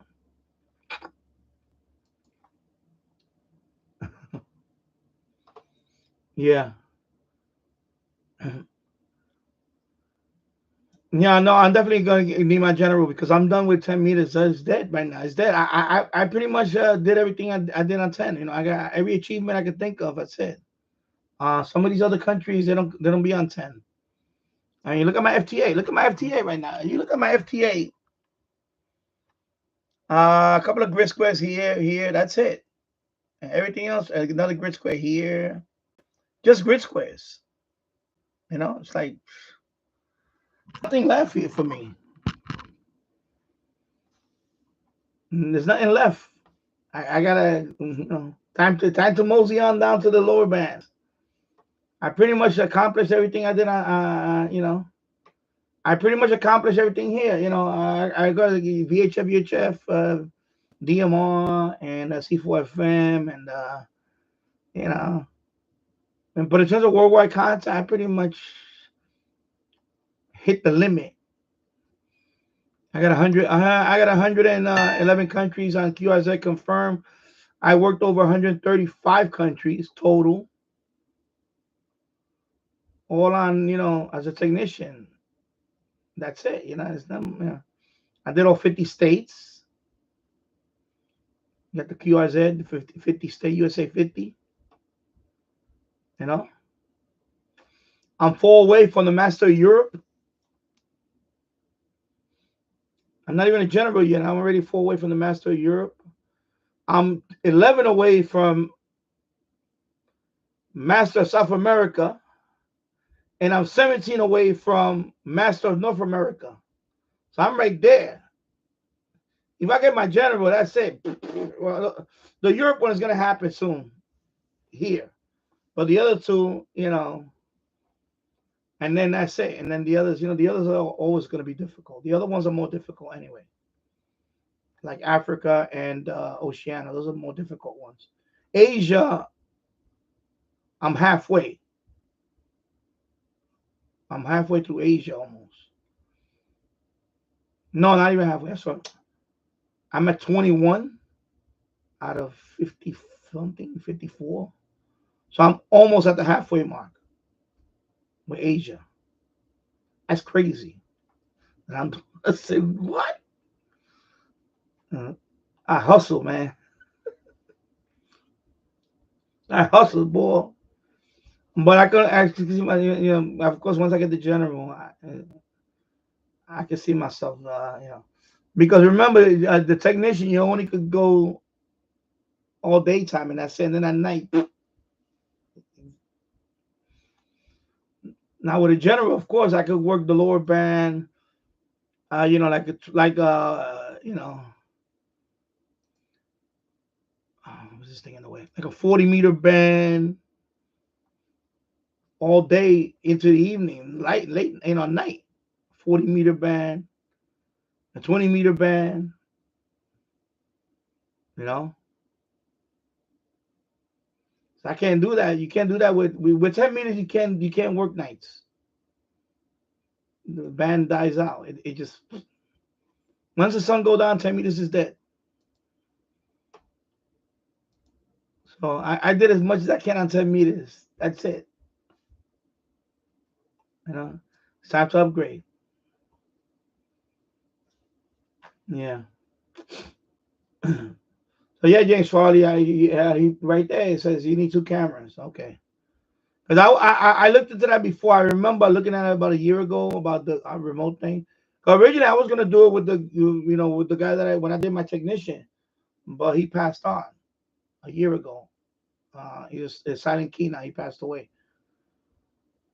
He was already in his 90s. He was like 91. Yeah, he He was 91 when I took the test. I remember he showed me the plaque. He administered over 800 exams. He had a plaque for that. You know, I think he was from the ARRL. He was over 800 exams that he administered. He's all, right there in Yonkers, right here, right over by the casino. He has when you go to his house, it's a small house, an old house, but it had a big tower. It's a small house, but you can see a tower right next to it with a big, what was it? How many element antenna? It was big. It was a big antenna. I was like, wow, okay. You can tell this guy's an operator on the outside. When I went, I was taking the test in the kitchen table. I said, here. And then a couple of guys are right there watching BE. I think I had 3 of them, but it was like 4 people there, and they were talking. I'm looking at I'm taking a test, right? Can you guys stop talking? And I'm doing it on paper, with the filling in. I'm looking at the, do you mind? And he's like, guys, keep it down. But it was nice though.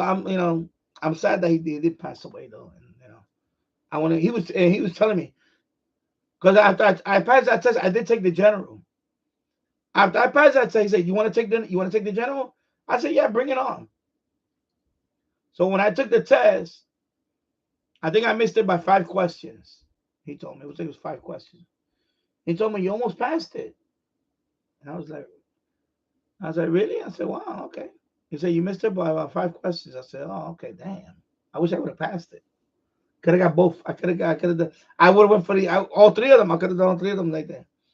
But there's no way I would have passed it.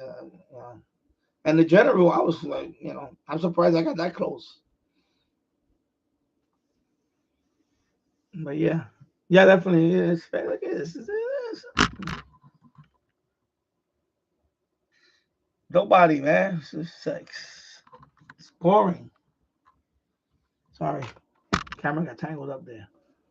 I was gonna do some voice, but yeah.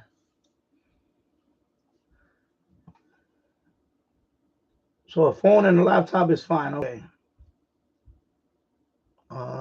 Anyway, I have this webcam, but I go to my son's computer because that one has a built-in webcam. Because he has an all-in-one computer with the webcam. So then this webcam can be pointing to. I guess that webcam is fixed, so it's gonna be looking at me in the background. And then the other webcam, I guess I could put it to wherever they want me to put it. That's it. Yeah, Danny with a general. Look out, boys. Yeah, not yet. Not yet. I gotta do this. So yeah, definitely ham study. Let me go to the website. Ham study. Let me move this water over here.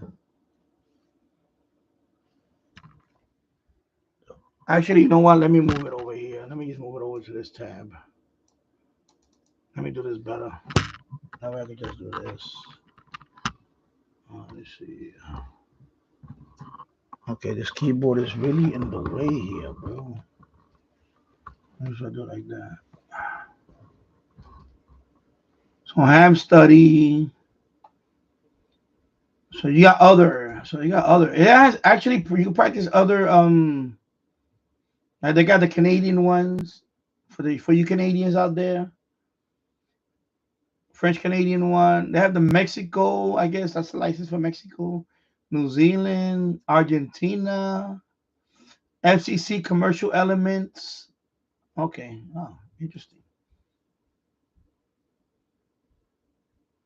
And then if you go to general, and then if you go to where is it at? Find a session. Excuse me. That's what I meant to do. So if you find a session, it's right here. You see. So see right now, like for example, this one is open. This one has 9 people already. But this one is open. but it's in person. Some of them are like free. Free. I like free. Too bad I live in Jacksonville. I like free. So you see, you go through them, you know, and yeah. Anyways, $15. But you have to well, these are all the people. If you want to do remote, you go here, you do remote. And then these are all the remote. See, remote. So for example, this one right now is open from 12:30 to 5:30. So you just go in there, you want to pick it, and then that's it. And then you know, so you got all these different places. These are all remote. Okay. Now this one charges you $14. This one charges you $15. Oh, most of them are $15. This one it says $10.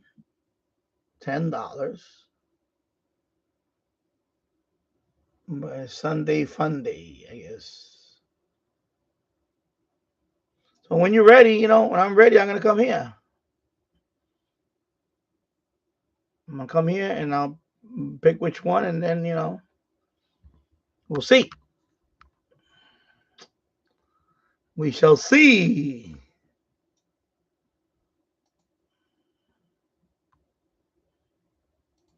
So,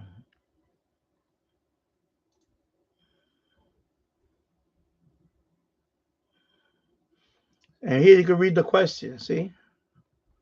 So let me put it right here. Let me move this keyboard. Let me try to put it right here. So this is hamstudy.org. So sub-element G1 commission rules, and then you read the question. See. Section G1A, general class control operator frequency privileges, primary and secondary allocations. So this is the first question on this sub element. So on which HF or MF amateur band are the portion where general classes cannot transmit, and you know they highlight the. So this is a question and answer. You can memorize it like this. Okay.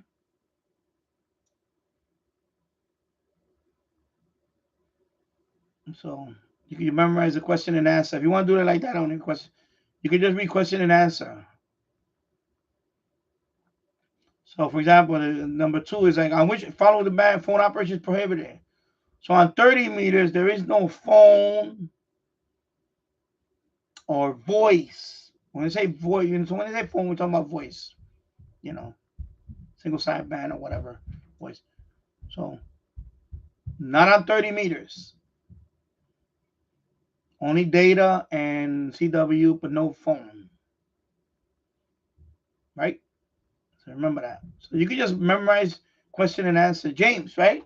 Oh, James, you still here? So this website, you could do that. Just memorize the question and answer. I don't know what this is. Oh, you can read the back of it. This is the whole thing. Oh, that's cool. Oh, look at that. So if you want to know more about that particular question right here, see? So see, it says for that question, the FCC has restricted 30-meter band to only data, which I said, or CW, or RTTY and packet. I mean, only data. Data means, yeah. So it's only restricted to data for a general. So, for example, like CW, RIDI, or packet, you know, whatever, FT8, excuse me. Or, you know what I mean. So image transmission is prohibited. So no SSTV. No SSTV either on 30 meters. And okay, so that's that for that question. So you could read the question and then read the back of it. That's pretty cool. All right. And then the third question is right here. Third question, fourth question. Yeah, fourth question, excuse me. Oh no, I skipped it. Okay, this is the one. This is the phone operation. So on which following image, so also 30 meters is prohibited first. Okay, so I skipped that question. Sorry. Number 4 is going to be on which of the following bands restricted to communicate specific channels rather than. So you know, this one is kind of a no-brainer. The 60-meter band is they use channels instead of frequency range. Okay, so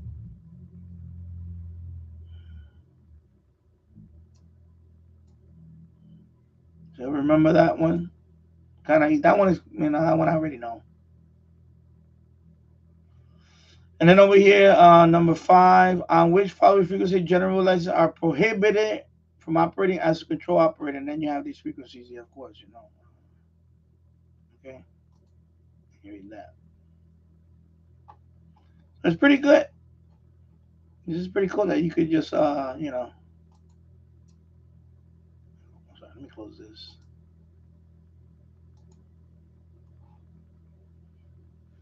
All right. So that's pretty good. So I like ham study. I'm definitely going to use this thing. I'm going to use this to practice. And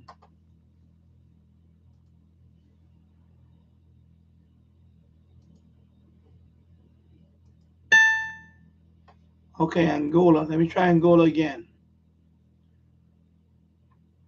Yeah, so James, I will try ham study also. So I was trying QSA practice exam. It's okay, but I like this one, that the fact that it could also, when you're practicing the test, not the test, but when you're practicing, not the test, when you're practicing each element or sub element, like they have the I don't know button. So if you go through this sub element and there's some questions that you don't know, instead of guessing, you put I don't know, and it keeps that, it kind of flags that question for you, so it can give it to you later on over and over until you get that one right. Which I didn't show. So not the because there's the practice test. That's just the test what you're gonna take. But I'm talking about when you go through, when you go through each sub element, right? Each sub element. For example, if this one has to do with the commission rules, you go through each of those questions, and you pick if you're gonna pick the answer. If you don't know the answer for that question, don't guess it. Just press that I don't know button, and it'll keep that question, for later on. It'll give it to you again later on. It'll keep giving you that question until you get it right. So you answer the questions that you know more or less, because that eliminates the guessing. And then the questions that you click I don't know, it'll bring that back later on. And then those, because it happened to me. There's a few questions that I keep getting wrong, and I'm like, so definitely those questions I'm gonna put an I don't know, so I can keep giving you the question until you memorize that one. There's always a question like that really throws, messes you up. It's the ones that you really don't know. And so, all these other test programs, if you guess that one, it's going to assume that you know that. And that's not the way it should work. In here, when you really don't know that question, there's a button that says, I don't know. And later on, it'll reinforce it by keep giving you that question. So it's kind of like a AI thing. So I like that part. Yeah.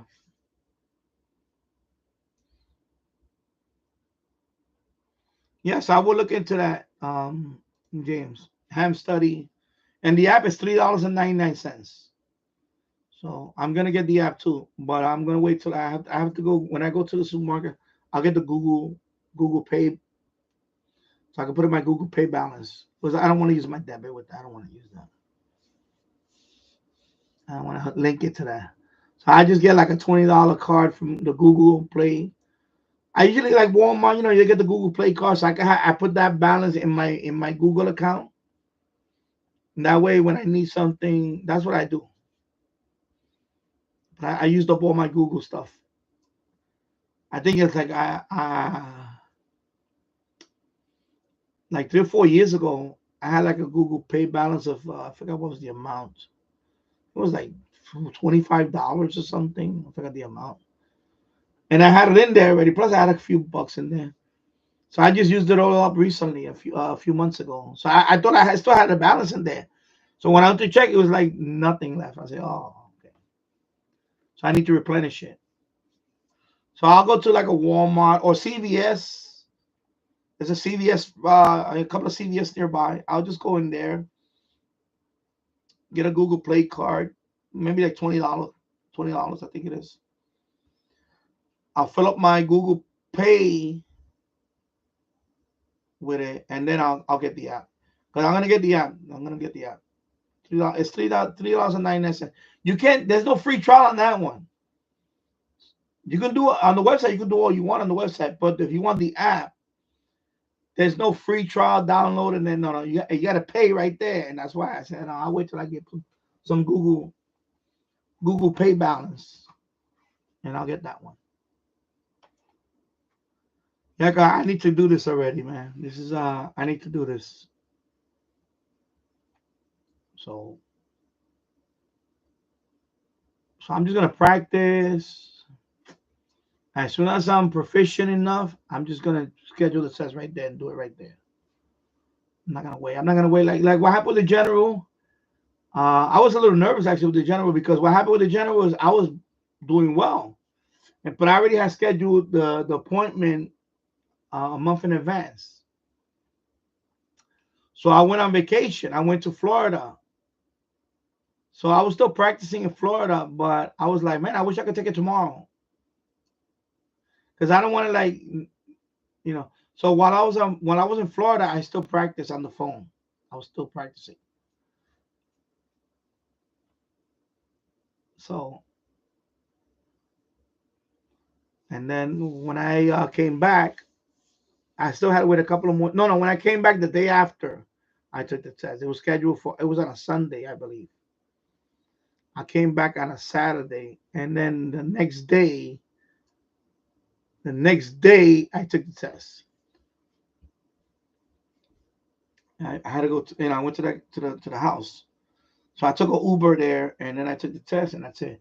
But I was a little nervous because, I was like, damn, man, on paper, and these people just there too. And I was getting like 90% proficiency. That was like my average. 90, around 90%, 91, I think it was 91% proficiency or something. I aced it like a couple of times. I aced it. I was like, you know what, I'm ready. That's it. Because they recommend that you should be 85% proficient. And then you're ready for the test. Because you got to pass 26 out of 35. And that's a score of 70. Is it 76? What is the score? 76. Let me see. What is the score? Let me look it up. The exact number.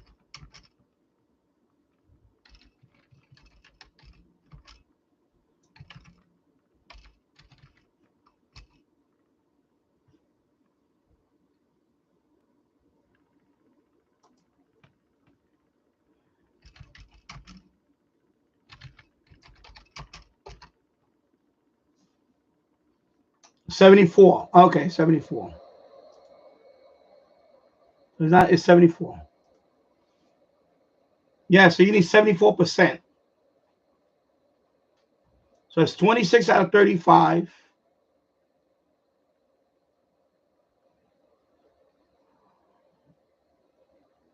So 26 out of 35.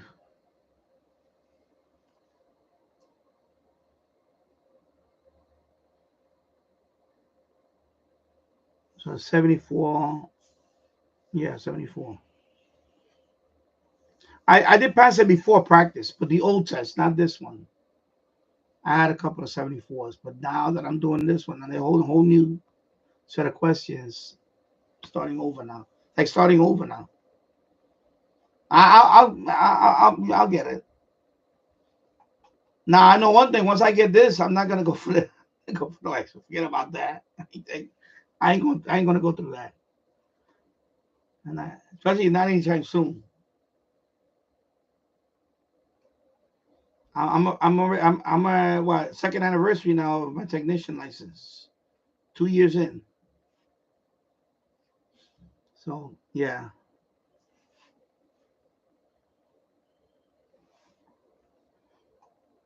See the fan is kicking in. You hear the fan? That's the power supply. I'm gonna have to do a review of that power supply. That power supply is very good. That's the one that Jules recommended.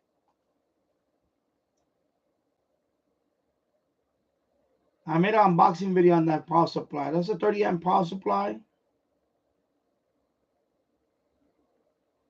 Yeah, it's my second year now. Technician. 135 countries. 111 of them are confirmed on QRZ. So I already got the Century thing already. What else? All 50 states. You know, on the 10.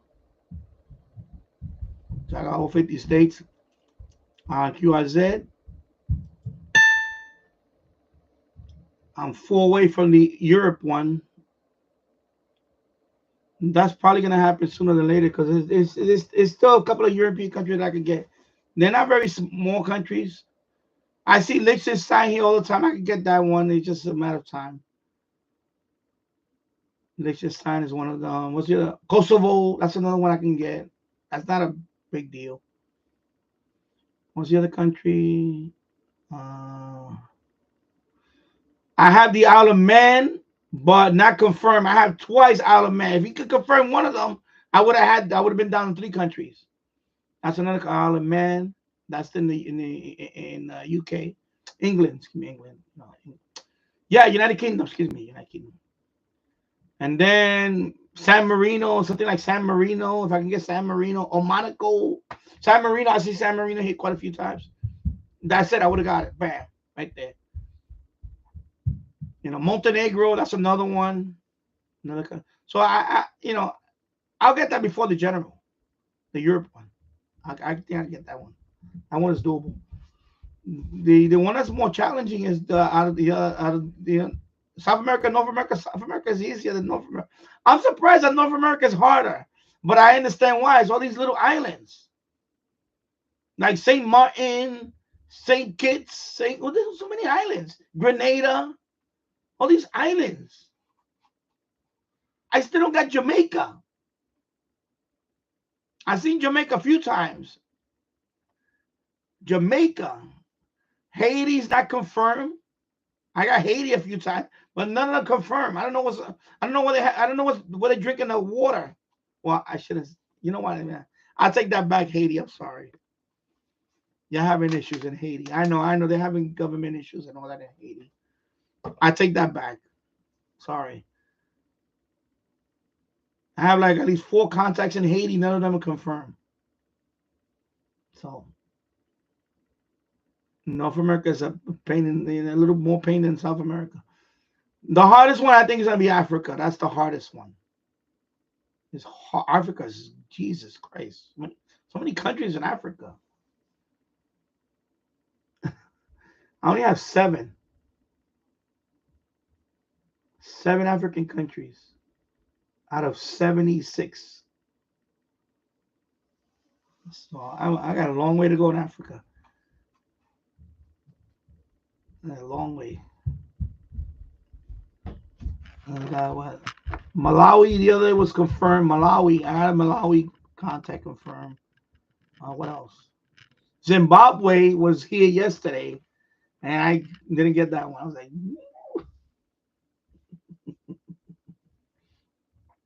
oh yeah, thank you. 2 years. Yeah, 2 years. Yeah, so hopefully sooner than later I'll get it. But yeah, it's about time I have to. I'm getting sick of 10 meters now. I'm kind of so sick of it now.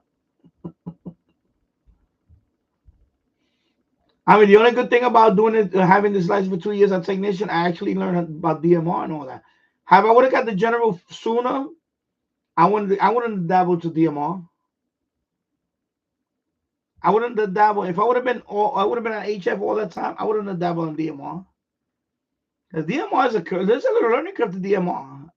When I bought that DMR radio, well, I bought this one. This is the one I bought first. Let me see which one. This one.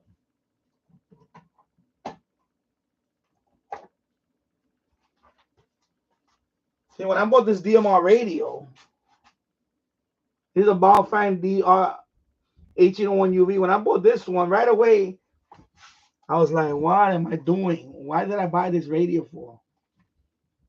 And then Kevin O'Reilly left a comment saying, it's a nice radio, but you're in for a learning curve. I say, yeah, I know. And then my radio DX bought this radio, the 1701, DM 1701. And then I was already looking into that Open GD7 because Kevin O'Reilly also said about this radio. So this radio, you can do the mod. You can do the Open GD77 mod on it. It's a firmware you put on this and basically turns this radio into not only a radio, if you have two of them, you can turn it into a hotspot. I did not know nothing about hotspot. I don't know nothing about that.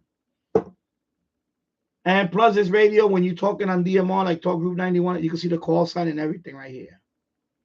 The stock version of this, you can't see the call sign. So the software for this made it so much. It turned this radio into like an Anytone 878. You know, a $300. That radio is $300. This is $50. So this radio cannot do that mod. It's a different chipset. So this one cannot do the Open GD7. So I spent $70 on this radio. I don't even use this radio much. I want to buy this one. So my radio DX bought this radio and he did it. He did the whole mod thing and he showed out his channel. And I said, damn. And he said I inspired him. I was like, yeah, I inspired him, but now he inspired me to get this radio. So I went ahead and bought this one. And then I bought a hotspot. I bought one of these. I mean, I can connect to my repeater, but I bought a hotspot. I told my radio I was going to get a hotspot. And then he got on Talk Group 91. Yeah, it's a learning curve. But so I bought the radio. I didn't do anything about it. And my radio DX was the one that really pushed me. So it took about I had to break my head for a month trying to get the cable to, and it was the wrong cable because this one didn't come with the cable. So it turned out to be the Baofeng cable without the chip. It's a pass-through one. That won't work with the Open GD7 software, and I was off and running. That's it. Once I got that set up, of course, I bought the hotspot. Boom. So now, you know, I got two hotspots. So this is a DMR one, and that one is for the Yaesu, for the C4FM. So I would have learned all this. If I would have jumped all the way down to general and doing the HF, I would have never got into this. And this is, I'm gonna say, you know, when I talk to people in there, they're like, you know, people say, yeah, I've been a ham for 30 years. This is the first time I'm doing DMR. I'm like, wow, you just started DMR? He said, yeah, I just started DMR.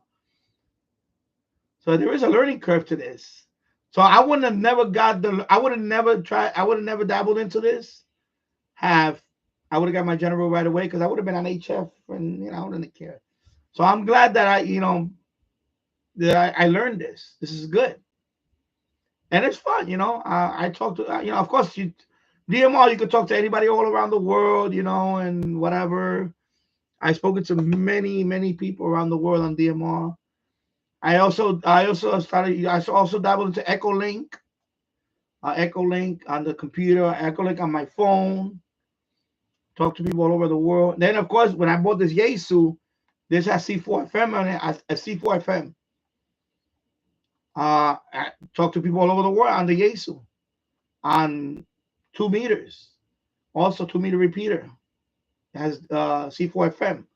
The local repeater here has C4FM. Also has wires X, so I was able to go wires X. I go look at the reflector or talk group.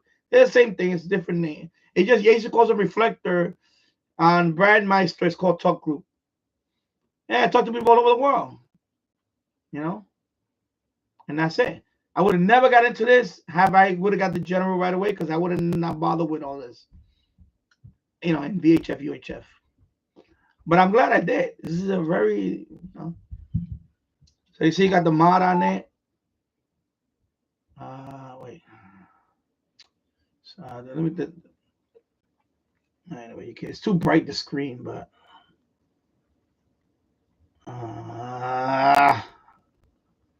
the glare is too bright. Maybe I think if I put it close, it just, there you go. See, GG91 worldwide, my hotspot. And right now, if I plug it in, you know, the hotspot will boot up, and then you hear people talking. So yeah.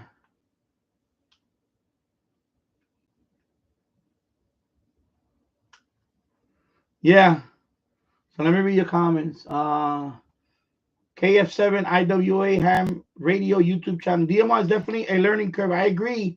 I have been in for the past 7 months, maybe 8 months. I agree. Yeah, this is like my I'm gonna say going into my 5th month now that I finally figured it out. So I've been doing this for about 5 months now. You know, it's fun. Especially for a technician like me, because at night I can't do HF at night because, you know, 10 meters is dead. So at night, this is what I do at night. At night, I go on DMR, you know, or C4. I talk to people all around the world on this at night.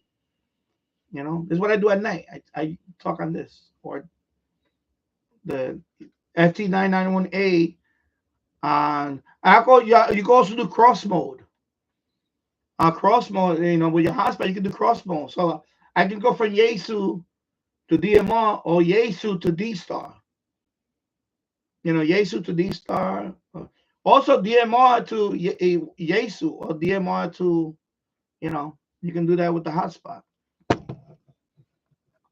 And they have other ones. They have a NXDN. Is it called NXDN? I never tried that. I applied for the ID. I got the ID. I got approved for that. The NXDN. That's another thing. And then they have also P25. P25, I believe also. But I never. I see it on my hotspot. I never dabbled in that. KF7 IWA ham radio channel. The only problem I have with DMR is I like big bass radios. Yeah, same here. Well, that's why I like the Yaesu. When I bought that Yaesu, HF is, but I really bought the Yaesu 991A because it has VHF, UHF, but it has C4FM, because I was very close to getting a handheld, a Yaesu handheld, like the one I made with the FT70D. I was thinking about getting a handheld, but when I saw this Yaesu and I was looking for a HF rig, I said, because I was debating between the 7300, ICOS 7300, and the Yaesu FT991A. But I went with this one because this one has VHF, UHF, and the C4FM. And of course, 6 meters. That's why I went with this one. But I was conflicted. I was like, man, I want that 7300. But I made the right choice, because I'm that's another digital voice mode that I'm playing around with now. C4FM. Later on, I'll just get a D-Star, Kenwood or something, handheld or something, or whatever in the future. I don't know, a D-Star or whatever, or whatever. I have all three. You know, I have DMR World, Yaesu YSF World, and then you have the D-Star for the icon, Kenwood. Yeah. Yeah, so let me read the rest of the comments. Sorry. Big bass radios, the screen on my DMR radio is so small. Yeah, I know they're small. Well, the hotspot also, if you're indoors, you have a hotspot. Of course, this hotspot, you can see the call sign right here. So OLED screen. As a matter of fact, let me plug this one in. Let me just plug it in. Where's the, oh, it's not the plug. Let me plug this one in. Of course, when I'm at home, yeah, I know that's good for when you're outside. But when I'm at home, of course, I got the hotspot right there, and I open up the dashboard. You know, on the browser, you open up the dashboard. You see the call sign right there. So if you're talking to, you can see the call sign right there. But when you're outside, yeah, you know. For example, this radio, when you're outside, you're screwed because this one doesn't even display any of that. And this one, you know, forget it. Now this one with the OpenGD77 software, if I'm talking outside, I'll see the call sign right here. I'll see it. I'll see their name and the call sign. Sometimes you don't see their call sign, you'll see the ID number, the DMR ID number. Because for some of them, I don't know, maybe they're not registered with Brandmeister or something.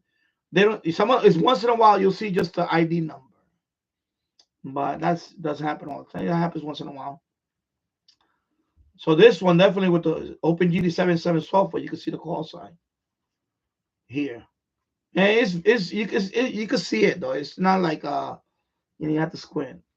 Like of course in my case, I'm reading glasses. Yeah, I can see it. Even from here, I can still see it. So it's okay.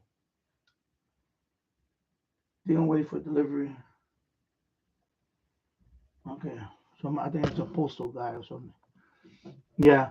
Of course, on the Yaesu, even though the screen is not that big, you see the call sign there too. I can see the call sign there. And in fact, in there, with the Yaesu, since I have the longitude latitude thing, if whoever's talking on the other side of the Yaesu, if they have their coordinates in too, you can also see the distance. So you see their call sign, and you can also see how far away they're from. So for example, if I'm talking to somebody from the other day, I was talking to somebody from Japan, and he was on the Yaesu, and he had the GPS on. He says the guy's call sign, and it says, the distance, how many miles. Because I have it in miles. Yeah, I set it up with miles. So he showed me. It says call sign and the distance, which is pretty cool. Or if you have a GPS antenna, this one doesn't have a GPS antenna because I need to get one for this one. I tried one that I bought, but it doesn't work with this radio. So I had to, you manually, when you do the setup of the radio, you put the longitude, latitude, and that's it. And, and I did that also when I was beaconing. Remember I was showing you guys a couple of days ago about beaconing, 29.25 megahertz. You can do beaconing with this radio. So you can do C4FM on HF. What you do is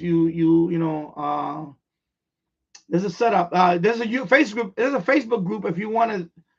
There's a Facebook group where you can announce it. Like, hello guys, I'm beaconing Kilo Delta 2 Zulu Zulu Echo. I'm beaconing on 29.25 megahertz, and then people find you, and they could and if they hear your beacon, their call sign pops out in the box, and then you just touch. You go. You can just either, if you have a couple of them, you can rotate it with the knob, and then you can just talk to them over the air. Digital. It's a digital voice contact over HF on 10 meters. You can do that too, or 6 meters. And that's on Facebook. Anyway, you go to Facebook group, just put 29250 C4FM over HF. Just search for that on Facebook. There's a group for that. I'm in that group. I just joined that group a few days ago. So there's always posting their when they do beaconing. It's called beaconing. And most of the time, you don't get to talk to them. You just see their call sign. And some of them, it shows the distance. If they put the longitude and latitude, or they have a GPS antenna, it shows all that. So when I was beaconing the other day, as a demonstration, I just did it as a demo, and somebody, I got heard in Canada, in British Columbia. Call sign was I think it was Victor Echo 7 Uniform Victor. Yeah. And this was like 2,100 miles away. It was like 2101 to be exact. So it showed the call sign and the distance.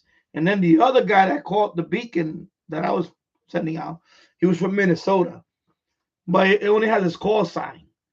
So he didn't have the GPS thing set up or whatever. So I went to QRZ, and he's from Minnesota.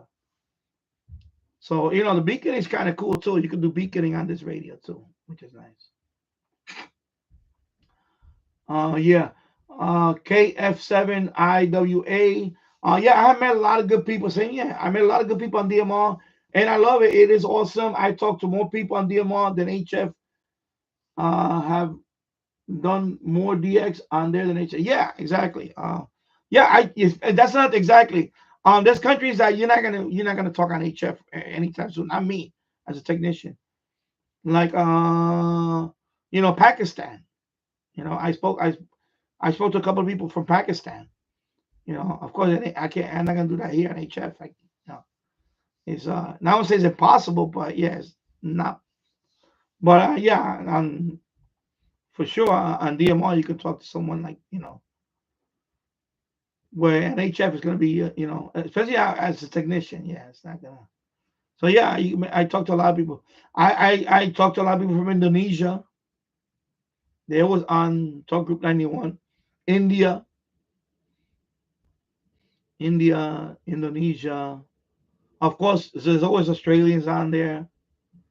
I'm always talking to Alfred. VK2 GAP. He's like a regular there. Alfred. He's a regular on TG91. Eric from Moldova. I spoke to him a few times. Me and Mary DX, we go there. But Mary DX is in Europe. So on HF is we did an FT8 contact, but oh, you know him? Okay, VK2JP. Yeah, he's awesome. Yeah, he's cool. He was like my first. He was the first person I spoke to. As a matter of fact, he was my first ever DMR contact. It was Alfred. I went into Talk Group 91. I keyed up, and right away, Kilo Delta 2 Zulu Zulu Echo. This is VK2GAP. I said, okay. So we started talking, and he welcomed me. And of course, he put me on QRZ. Oh, I saw his QRZ. I was like, cool. Oh, he's a truck driver, and it's pretty cool. Yeah, he was my first. Yeah, he was my first ever contact on DMR. It was Alfred. Yeah, it was Alfred. And then my second contact was I'm trying to remember. I think it was an Indonesian guy. One of the Indonesian guys, the one that come around. There's a whole bunch of them. And then I think it was the Japanese guy, Masao. I spoke to him a few times, Masao. But yeah, Alfred was my first contact. Pretty cool. Yeah. Oh, he was on one of your live streams, yeah. Well, he's been on quite a few live streams. He was on. I remember watching him on the other channel. Is Greg, Kilo 6 Echo Golf. He does a live stream. So every time he goes into Talk Group, last time he went to Talk Group 91, he was talking to him. And he's trying to, okay, because Alfred, he's a rag chewer. He just go, okay, back to you for the final. Yeah, back to you for the, and exactly, you know what I'm talking about. So he back to you for the final. It's like, okay, and so Greg was like, okay. So because I was because I spoke to Greg too. From there, I was in there, and I'm typing in the chat like, Greg, when he's in there, he's not gonna let you go. But it's cool though. I that's why I love DMR. It's just and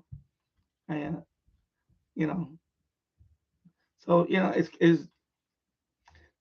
so if I would have got my general, I don't know if I would have got into DMR right away. It probably would have took a couple of years.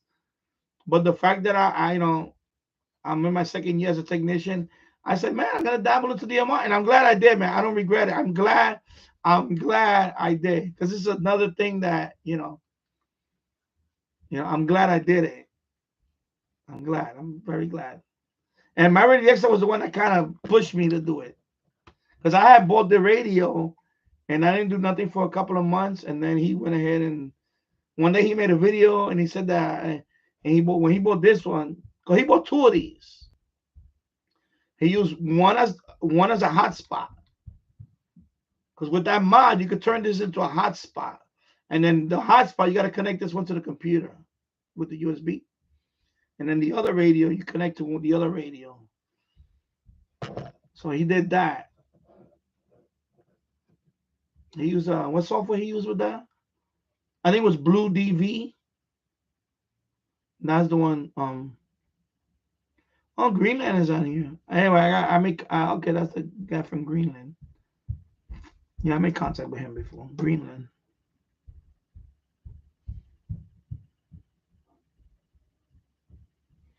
Yeah. Well, I do C4FM with this one with the 991A. I do C4FM. The good thing about the other two is that you don't have to register. Like with DMR, there is a few steps. So when you get your DMR radio, you do have to register to radioid.net. You do have to register to get a number because you need a DMR number. And then, for example, in my case, I wanted to go to Brandmeister. Then you have to register in Brandmeister because you need to set up a hotspot. But with Yaesu, you just connect. If the repeater has YSF, that's it. And all you do is you can either search, or you put the number. You just put the number like pound sign. For example, like pound sign 54321 is CQUK reflector. That's the one I usually go to because there's a lot. There's always a couple of hundred people in there. At least 100 people. There's always listed that one. So that's the one I always go to because that one is kind of popular. It's a CQUK reflector. Anyway, it's called CQUK. If you put pound sign, like for example, pound sign, I think it's 00007. Now one takes you to Japan. There's a Japanese one.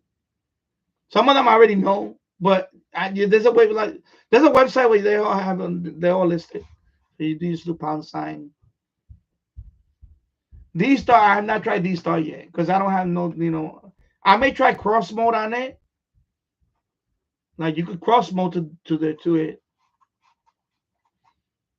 Like for example, okay, my hotspot is booted up.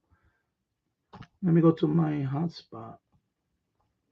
As a matter of fact, I'm gonna do it here. Let me see. Let me just open it here. So Pi star. I put the radio. So that's my hotspot. That's the DMR one. Let me make this bigger. I want to make it bigger like that. So you see they have all these modes here. So right now it's just DMR. Right? You got DMR only. But they have D-Star. They have M17. I don't know what that is. P25 is, I know what that is. So this is a DMR. This is the Yaesu one. And of course that's the D-Star. And then of course I have mine set up at this frequency. And right now let's talk group 91. Of course, these are people that are people that are keyed up in there. So these two are talking now. Let me turn on the radio. Let me just put it right there. Let me turn on the radio. He's driving 0, Tango, Delta, Quebec.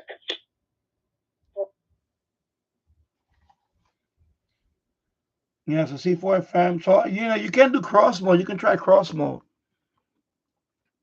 So cross mode, for example. Alpha 3, Victor, Alpha, Victor. Alpha 3, Victor, Alpha, Victor. 7 to 3. Okay, so Turkish, okay. Kilo 0, Juliet, November, Alpha. Kilo 0, Juliet, November, Alpha.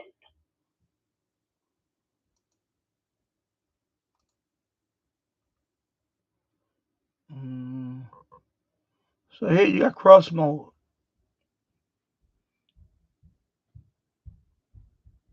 So there's no DMR to let me see. Yeah, there's no DMR to D star. Kilo 0 Romeo Lima Romeo. Kilo 0 Romeo Lima Romeo. Yeah, let me lower that down. So I have C4FM. So let me see. There's no cross mode for.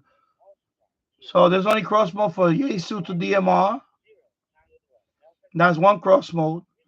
Yaesu to NXDN. Yaesu to P25. DMR to Yaesu. And DMR to NXDN. Okay, so for D star there is no cross mode. So you gotta have a D star radio to do D star. But also there is an app called Droid Star.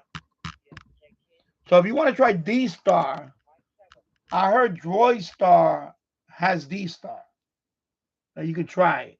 Kilo 0 Romeo Lima Romeo. Kilo 0 Romeo Lima Romeo. So let me close this. Let me lower this down. So C4FM, that you can do cross mode with your DMR. You can try it. I heard. I spoke to a couple of people.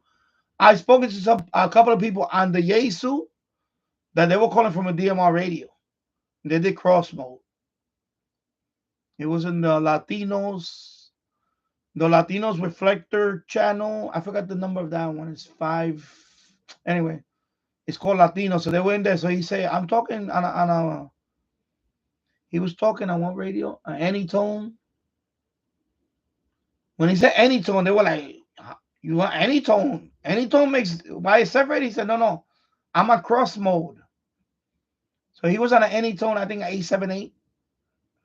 So he did cross mode. So when I show you, you just flip that switch, and then you have to put in a few more parameters, and you can do cross mode. So you can do DMR too. So if you want to try C4FM, you can try cross mode and see. I would try that. Now for D star, there's no cross mode. You got to look on that one. For D star, I spoke to someone else, and a lot you probably spoke to a few people that have it's a app called Droid Star. Droid Star. So in there, I have not tried the app. I downloaded it on my phone, but I have not tried it yet. I heard in there is some DMR, not DMR. There is some D star reflectors that you can talk on. A D star. And Yaesu also. Yaesu. You can talk to, Droid Star, you can talk to because the guy said you can talk to anybody on Droid Star. It has all of them. It has DMR, D Star, Yaesu. I believe there's the other one too, I think. So I'm gonna have to try the Droid Star just to do a demo on it. Maybe I'll make a video on it too. I don't know. Or maybe I'll do it live. I don't know. I think I downloaded it, but I didn't have it registered on it. And then there's another app I heard. It's called Peanut. I just heard about it.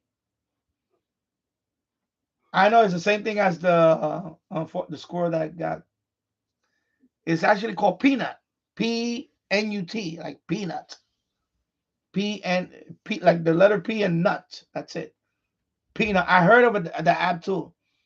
Of course, Echolink. You could also talk on Echolink, and I talked on Echolink.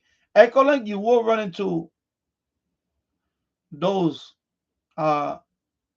D star, and you could like if you go because a lot of them, what happens is they share the same. I noticed that too. Like they share the same talk group. There's some talk groups that have Yaesu and DMR in there, and they just call it a different talk group. But if you go in there, because I done that on Echolink, and he's telling me over, he said, no, I'm on. I think one time he said, no, I'm on D star. I'm like, oh, you on D star? I'm on Echolink. So when we lock the contact, I just put it as digital voice on QRZ. I didn't put digital voice because he was on D star. And also somebody that was here the other day, we spoke. His name is Matt, MDK2.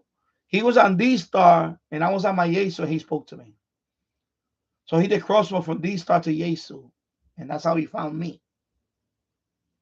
So, you know, there's ways you can, you know, crossmode. There's ways you can do that. Yeah. So I'm going to sign off now because it's 2:20 p.m. I know official SWO channel is going to do his live stream. I believe that it's at 3 o'clock Eastern time. So, and I want to take a little break before I'll probably join the chat in there. Plus, I gotta set up this, and I gotta build my son's chair. So I was gonna shoot a video for that. So you know, his new office chair. So I was gonna make a video. I gotta shoot that video. Or maybe I'll leave it after. I'll do it later or something. Anyway, so I'm gonna take a little break, and then if I can probably join you guys in the chat and now. Anyway, so thank you everybody for watching, and good to see you, KF7IWA, Ham Radio channel, Ham Radio YouTube channel. I gotta check out your channel. I'm gonna check out your channel and see. Yeah, so yeah, this cross mode you can do a whole bunch of things. So anyway, but thank you for stopping by. And everybody, thank you for stopping by. Enjoy your Saturday, enjoy your weekend, and hopefully I'll see you soon. So good night, everybody, or good day, everybody. Have a great weekend. Where's my mouse? Take care, everybody. Bye-bye.